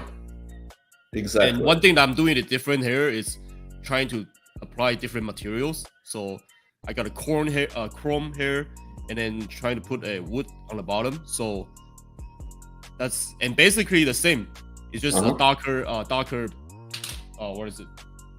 Gray. Yeah. Darker brown. So, and then you still have your light core here, and then you got your gradient here and here, and then chord here. So it's the same. Exactly the same. And yeah, Kyle, I mean, the same technique applies to digital. Like if I was doing this like in Photoshop or on the iPad or anything like that, it's exactly the same. Literally exactly the same. Like I treat Photoshop, for example, like if I'm sketching in Photoshop, like just like this. Yeah. Like I'll draw straight lines. I can make a grid like this, you know, and then I can fit in all of this stuff in it. Like now you won't see me do these lines because I'm doing them mentally. I have enough practice, right? Once you get enough practice, you will be able to do it without construction lines. Yeah, exactly. Now I'll admit, like where I struggle is doing very complex stuff like a car, right? Cars, and that's also partly why I didn't continue working in car design, right? Because cars are much more complex to draw in 3D space. Yeah. Then they're actually the most complex to draw in 3D space. Yep. But products, objects like what we're talking about are very manageable. You know, like if I wanted to draw this Higo no Kami, it's all the same basic shapes. I'm doing a draw through again. So I want a cylinder, I want a circle inside so that I can put my pen in it, you know, pencil sharpener.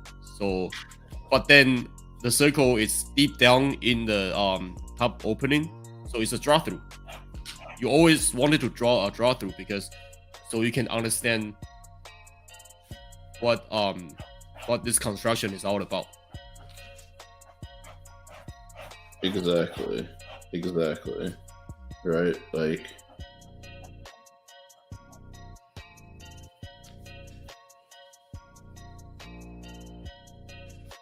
I mean, we are not the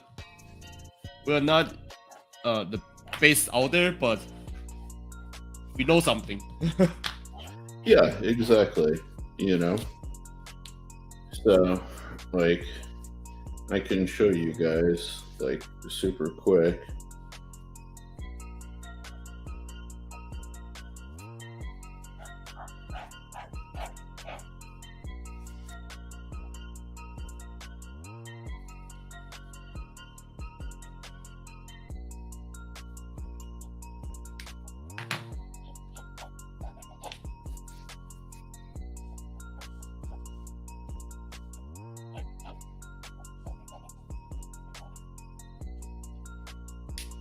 And a way to draw chrome surface is you just add more darker color. So if you want to put this in a chrome, then you just do this.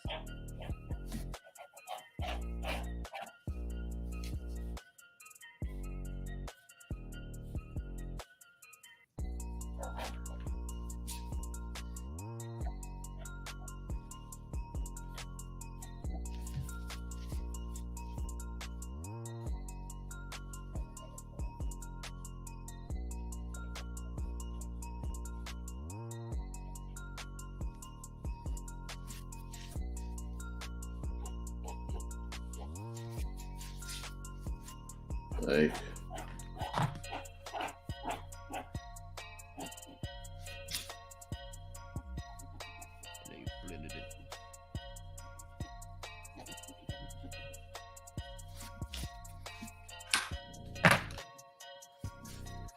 yeah. I mean, once you start understanding the principles, like I initially did the proportion a little wrong, so I was able to extend it, but it's the same stuff, right? Here's a rectangle. Here's another rectangle. The rectangle comes to an edge.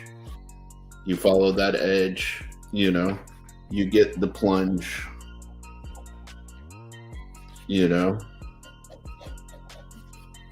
like that's Same principle. yeah, you're just translating, like quick and dirty. So, like I said, work on your basics of draw through and 1, 2, 3 reads and your perspective like this, and you can do anything essentially, What up, CPM? What up, CPM?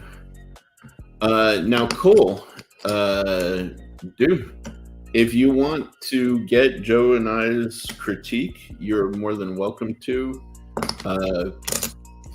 If you would like to just send it to me personally, I'm happy to. I always give you feedback for sure, Now,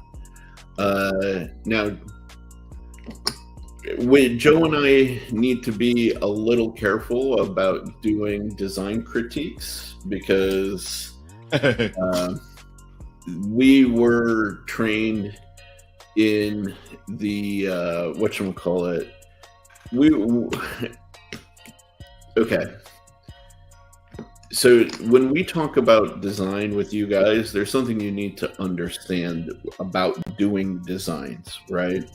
You're inevitably going to feel emotional about it because it's your work. And the lesson that we were trained throughout school in was not to love your work, right? Because eventually somebody, particularly for a corporate, environment, somebody's going to royally shit on your work. And rightfully so, right? Because the reality is you are taking on the responsibility of designing a product that's going to be done on the level of millions of dollars, or if you're doing like a car, for example, to go from zero to building a brand new car for any car manufacturer is several $billion with a B. And that's real, you know? So, yeah, Acid Test Kids, it was like the Wu-Tang school of design, right? So, when we talk or when we do critiques, we're constructive but harsh, you know? Yeah. And the harshness is just because we're being direct, you know? We're being very like plain speech, you know, because there's no time to mince words. You know, your product and you as a designer will suffer if we pat your ass, you know. And that's what a lot of people don't understand, for example, with my critique of the Boss Steed, right? My words were ultimately constructive, but come from this perspective of like, dude, I mean, okay, granted, it was a YouTube version of that, you know, admit it. But it's about how can you improve? And the people who don't understand that, it can ruffle feathers and it can hurt feelings. There were a number of times in school where people ran out of critiques crying. Yeah. Full-grown men crying. Yeah. And it's happened in professional environments. Like there was one guy who was working at Polaris at the time. Polaris, like, you know, the ATV and off-road company.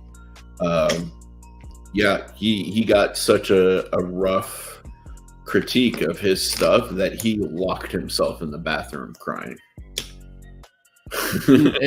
and that's very normal. Yeah, and it is what it is. I mean, the younger generation now apparently can't seem to handle that, but like there was one professor at Art Center who literally he had cerebral palsy, and he would use his canes to rip your work down from the wall, and he would trample it with his canes while yelling at you and telling you what a shit job you did. So normal. yeah, that's normal. You know, that's why, like,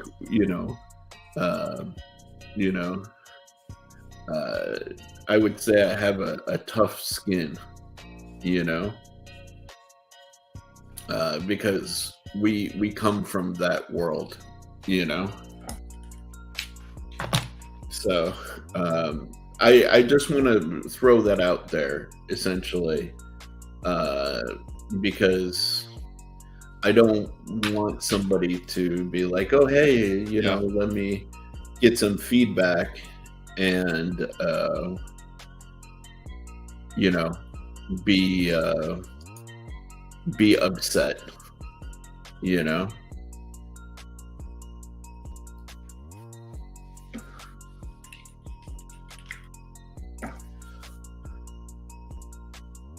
And the reason why we get it very straightforward for you guys to all the critiques is that because we know if we go soft, you won't change. Well, yeah, and like again, the purpose is to improve people. Yeah, not to hurt people, but yeah, we are here to improve your design skill and to improve your drawing skill. Yeah, exactly. You know. So it's the nature of things. It's definitely the nature of things, you know.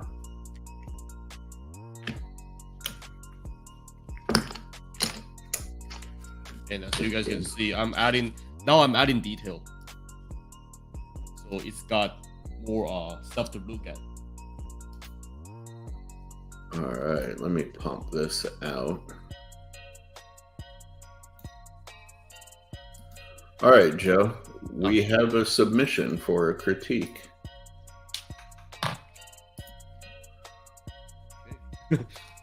That's fast. Share the screen. Hey, man. Cole's a good dude. He's willing to put himself in the fire. I mean, we're gonna be honest. If you're good, we're gonna say you're good. Oh yeah. Yeah. All right. So, what are your thoughts on this?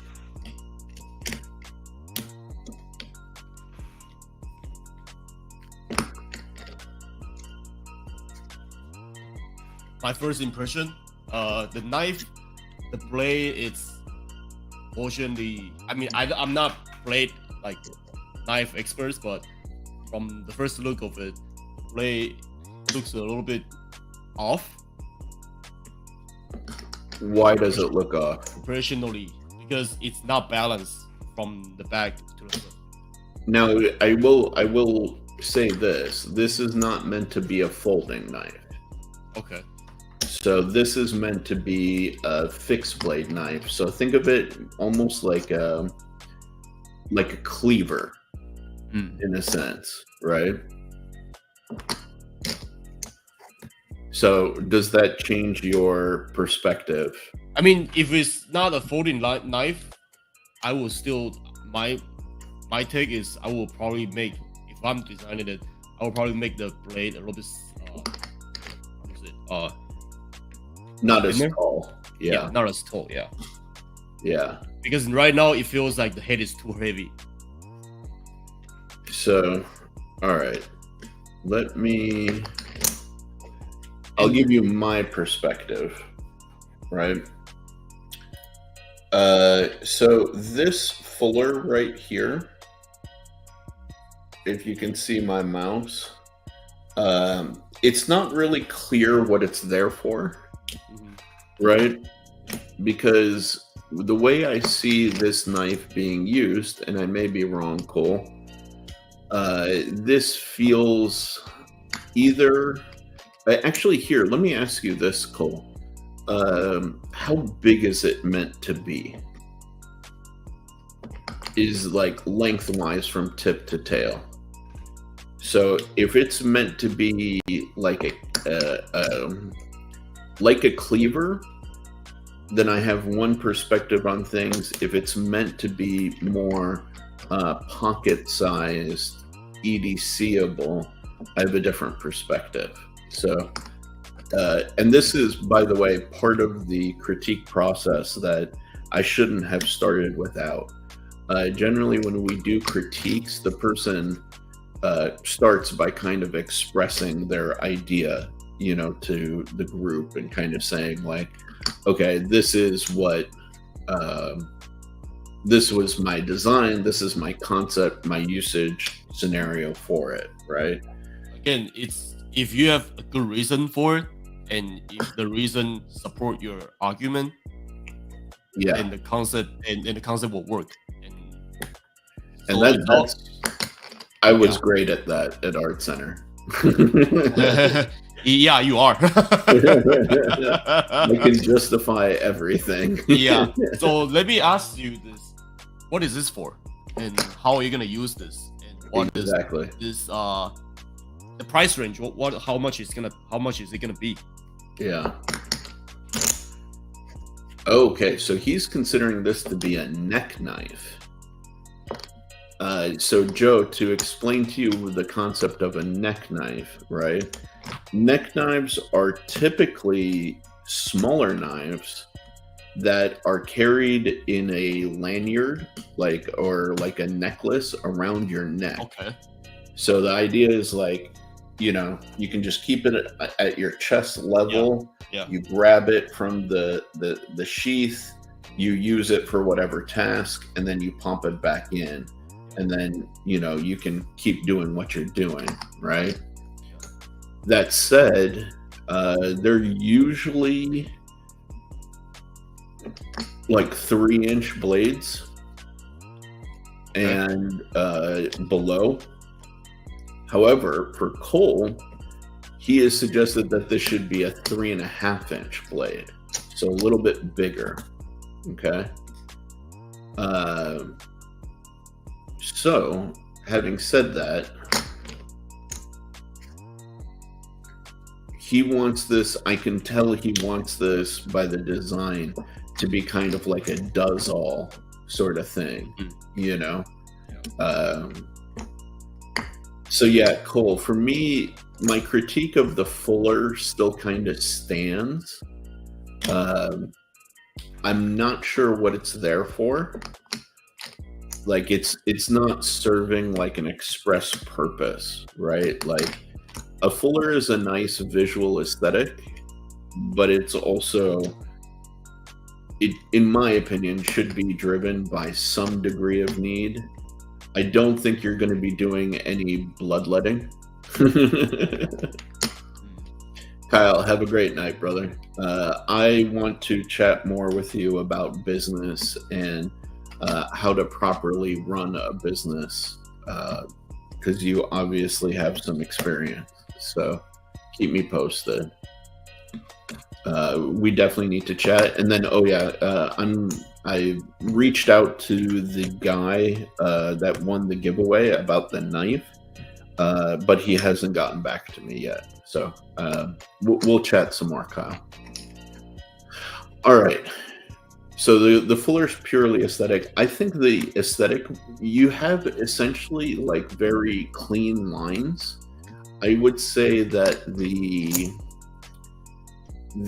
blade would look better without the Fuller, to be honest. And I want, me personally, and you don't have to take this critique, me personally, I want a little bit more of a concave line leading up to the harpoon and less of a triangular line. You know what I'm talking about? Like right here. Like I want this to be a little bit more of a curved transition, because if you're going to be like choking up and bearing down with your thumb on this area here, I want that to be like a soft landing spot rather than a hard transition. Yeah. You know, you have it spot on, because when you have a hard point, it's gonna cut your skin, and you're gonna be so uncomfortable. Yeah. The jimping, I like.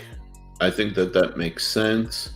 I do like this right here. This is really nice. I'm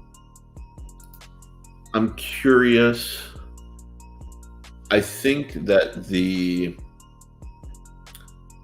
it almost makes me want to use this for my index finger exclusively and not be back here. So it could almost be a little bit more of a blade heavy design with like a little bit of a shorter handle. Like think of like a paramilitary 3 or a para 3, but with like a bigger blade. I don't know if that's your intention, but that's like the feeling I get from it, because you've given me so much here. The handle can actually be a little bit shorter, which is the nice thing about fixed blades. But overall, I think you're going in a good direction. Yeah. The last thing, like again, if I'm being critical, this area here, these lines are nice, but I kind of want them to be a little straighter, or if not straighter, like, I don't know. I wonder about manufacturing this piece of material, essentially, you know? There are people who can do that, but I think you would need to connect with a custom maker if you wanted this to turn out with that kind of handle material. And that's just something to know. Let me see if I can find who's one of the gangsters that I just started following recently? No,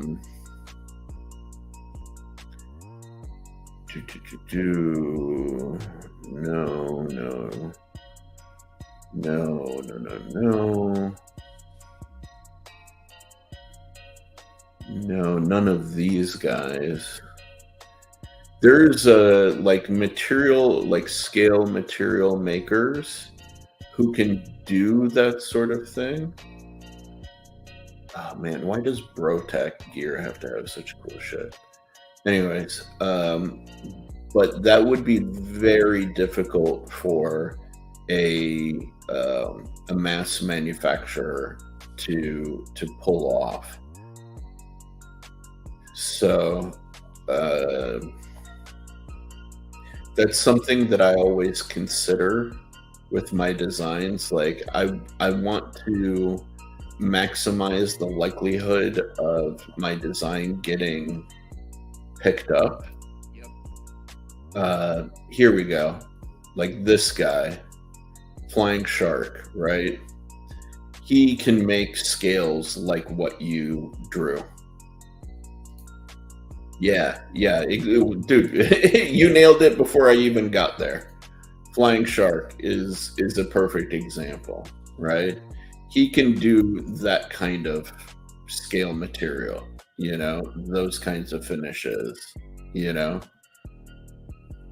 Yeah, like this guy just makes gorgeous combinations of materials. Like, I just want blocks of his stuff around the house, just as like wall decoration, for God's sakes.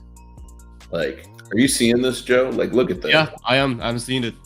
That's like really cool. Yeah, it's stunning.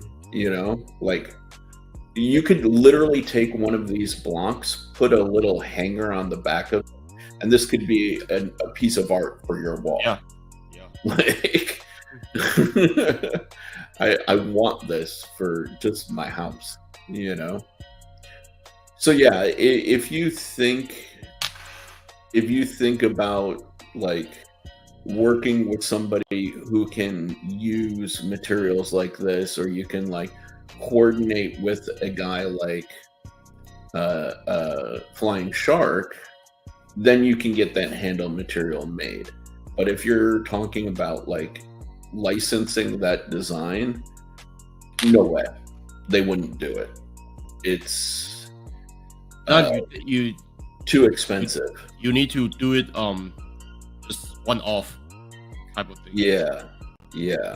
Like, unfortunately, like doing material breakup, it's always really nice, but you have to think of the exact like how you gonna manufacture it. Yeah. So that would be my sort of final critique. I have another guy that I follow. I'm trying to find him.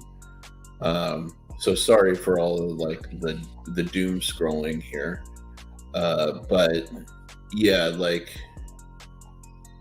the reason why the mass manufacturers won't do that kind of stuff is literally just because they can't source enough of it, and it's not like financially viable for them to make it in-house. Like, they could never QC it to the level that you know, Flying Shark does. So like for them in that regard, it's a non-starter, you know. And that's their because goal is volume. If they can't do mass production, then they might as well not, because they're gonna lose money out of it. Yeah. They just, I mean, just the way it is. Yeah, like people don't want to spend that much with like a Kaiser concept, you know. So it's just the same thing. Like, you wouldn't want to spend Ferrari money with Ford. Well, unless you're getting the Ford GT, but that's like a rare exception. You wouldn't want to spend Ferrari money on like a Ford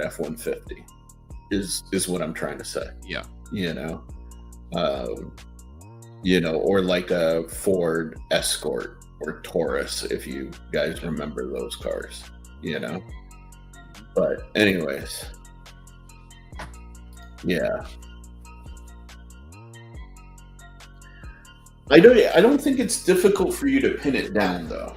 The reality of it, because like you have knives in your collection, right? So you like the feasibility of what can and can't be done surrounds us literally every day, because these are the things that actually pass that feasibility test. Right? So like just have to be very observative. Yeah, exactly. Right. So if you actually spend some time at looking at what is available and where it is, right? So I've got a perfect example for you guys, right? Hold on a sec. Let me take this little guy out. Come here, you little bugger. All right. So I have two of the exact same knife, right? Bam. If you guys recognize this by looking at it, we have two Pena trappers. Look very similar from a silhouette perspective. They're both front flippers, same exact lines, but with a few minor differences, right? So you can see, well, here's the difference between the two of them. This is a $900 custom. This is a mass production variant. And that is the difference between these two. Yeah. Okay. Mass production variant is made by Riot, and it is a bolster lock, as you can see here. Comes with a pocket clip and with burlap micarta, right? And M390 steel, right?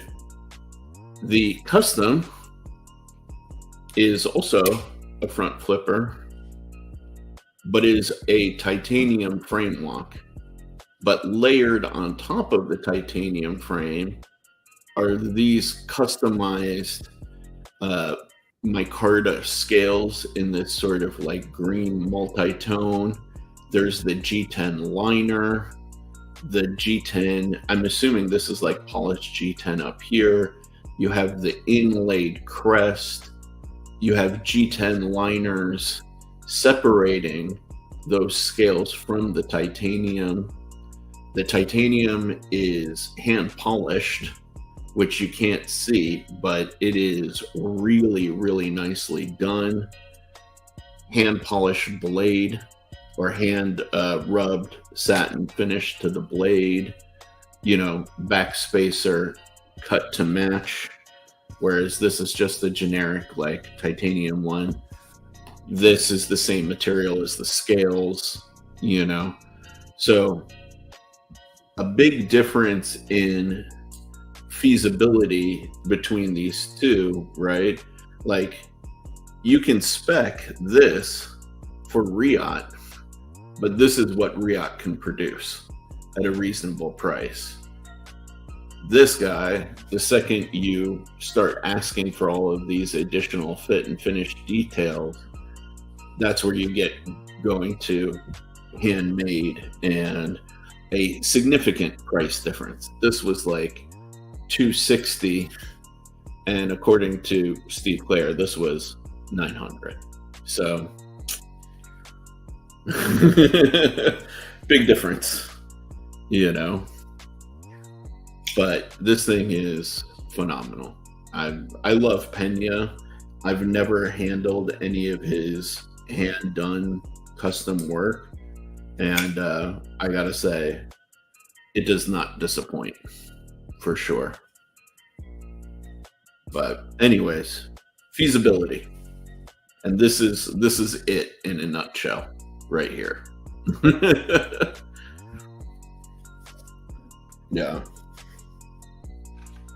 That is probably the absolute best example I can give you on that. But I love my budget trapper. It's my favorite, like, small knife. Literally, like, small. Yeah, and it has a great sound. Oof.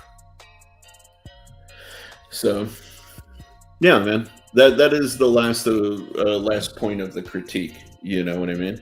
It doesn't mean your stuff has to be boring, and that's where the challenge of design comes, right? How can you achieve? And that's actually, for me, my favorite challenge, right? When I set out to design cars, or when I set out to design even my knives, right? Like, my concept with, all of this stuff is, how do we bring, like, high-end luxury, high-end expensive kind of aesthetics and feel to a price point for the masses, And yeah, while a lot of people complain, for example, about things being pricey, they, like, there is a tipping point. Like, you may have to spend $300 to get something, but if you can get something at $300 that feels like $1,200, that's a savings, and that's awesome in my book, right? But everybody nowadays wants something that feels like $1,200 for like $60 to $80, which is just awesome. Not feasible. Awesome. Right. Like,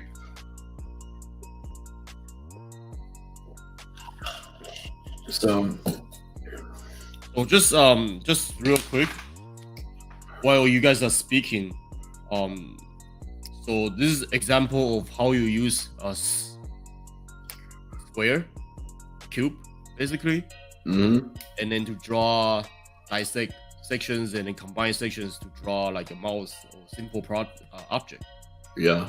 Because if you think about it, this section, basically this whole section in front, it says rectangle.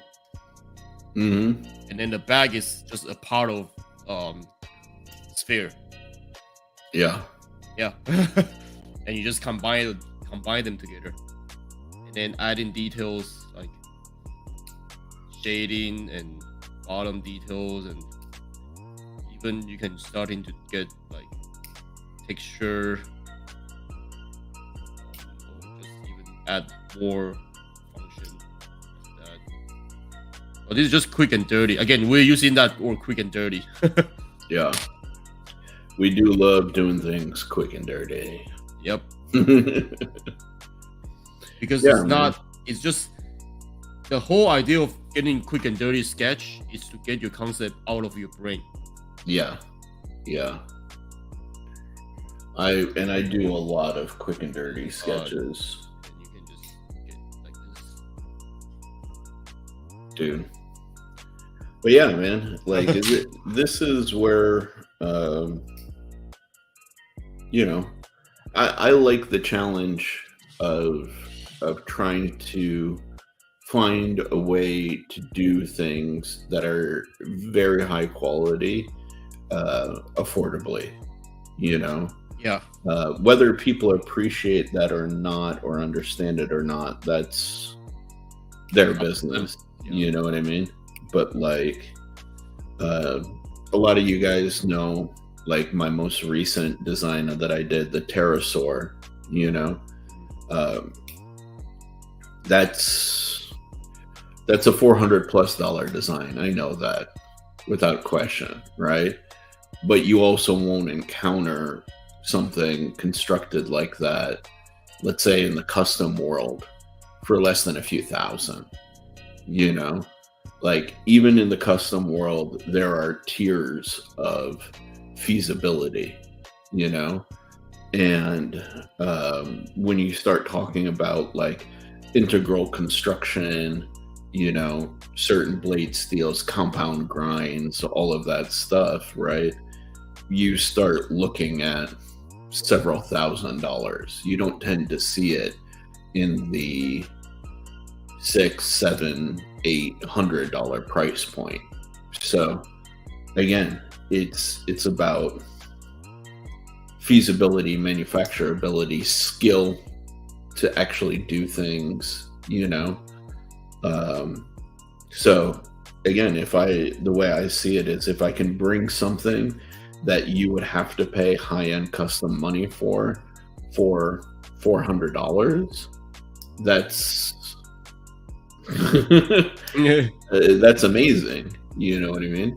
Like that's really something special. But again, it depends on the customer base and will they appreciate it, and you know, all of that stuff.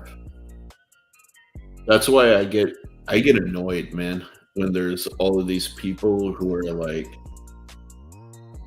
I understand if you don't have a budget for things, but if you don't have a budget for things, it doesn't mean that that thing that's out of your budget is bad. Yeah, there is a way of doing things that is low budget that still looks good and still have value. Like, I'll never be able to afford a Ferrari in my lifetime. Doesn't mean Ferraris are shit. Yeah. I'll never be able to own a Patek Philippe watch, you know, but it doesn't mean that Patek Philippe's are shit, you know. It does mean that I wear a lot of, for example, Seiko brand watches, and you can get for like, let's say $100, a fucking phenomenal automatic Seiko that will last you a lifetime as long as you take care of it, because I've done the research. I know what it takes to make a good watch. I know Seiko is one of the best, and I know what I need to know about their movements, and I can get a good looking watch for, again, affordable price point, you know, that I will cherish like I'll cherish, you know, a Rolex. Yeah. You know what I mean? It just because it's out of your price point doesn't mean it's bad. And there's a culture in the United States, specifically, about shitting on anything that you can't afford. And I don't know. I don't like that about some people here, you know. Well, that Ferrari is not as quick as my Mustang. Well, yes, but that Ferrari has also got like hand-stitched leather and, you know, like sophisticated electronic systems, and has F1 pedigree, and it has a fucking V12 engine, and blah blah blah blah blah blah blah. You know what I mean? Yep. And it's a fucking Ferrari, you know, like Ferrari. Just relax. Yeah, exactly. You are never gonna beat the Ferrari. Yeah. Well, and that's, dude, it's one of those things that I always think about, even when like I drive and people try and race me. Yeah. I'm like, you race me because you're jealous, or you want to race me because you're jealous of my car, and you want to make yourself feel better about what you have, right? And that's expressly why I don't race people, because I have what I have and I'm happy with it. Don't have to prove yourself. Right. Like you're already, like, that person is already at a deficit in the situation. Yeah. You know what I mean? Because they're the ones who feel inferior, not me. You know? So like, why what do I have to gain by playing their game? You know? So like, for me, I don't have to prove shit. Like, I am what I am. I got what I got. Like, and that's also the reason, for example, you don't see me trying to race a Ferrari. you know? So it's you know, it's just interesting observations and looking at how things are sometimes. Oh, weird. Yeah, man. All right, we just hit the 2.5 hour mark, Joe. Yeah, it wasn't supposed to be like that. No. Joe and I said, okay, let's like kind of chill for an hour, you know. But as you guys speak, I was just doodling. Yeah. I got myself a sort of a maker. Yeah. Just different. I mean, again, it's just all like cylinders, circles, squares, construction lights. Basically. Yep. Same thing. Yeah, man. So tonight was a little bit of a different one for us, but we hope you enjoyed it, and we hope you know, everybody kind of we went from discussing things to a little bit of an instructional section, you know. So we hope you got a little something out of today's live. But thanks for being here. You know, I appreciate all of you guys. Neil, friggin' Cole, Acid Test Kids, Calcunal, Cheeto Bandito, Winchester, Maddie. Who else, man? I don't want to be that guy and forget anybody. CPM. Neil McKenzie twice. Pedro Armstrong, man. I'm still scrolling. Crispy Critter, of course. Winchester. Man, we appreciate all of you guys for showing up tonight. And before we close, you guys have to see my face again. Oh yeah. I guess I can show my face like this. Yeah, upside down. There you go. Wow, that's so weird. But we hope you guys had a good one tonight. And yeah, you know, you guys get some good rest. I know Joe and I are going to crash. I am going to go eat. I'm hungry. I haven't eaten dinner because I was doing something else for the live stream. What are you going to eat? For the last 48 hours. I don't know. I'm just probably going to cook some dumplings and stuff. I was gonna say, don't go to get Taco Bell at this hour, man. You're not gonna sleep well. No, I'm not. Good. Maybe McDonald's. Oh God, no! McDonald's is worse than that, even. So I'm probably gonna go do some dumplings and maybe make some soup or something. There you go. That sounds good. Yeah. Alrighty, fellas. See you from the upside down. Right side left.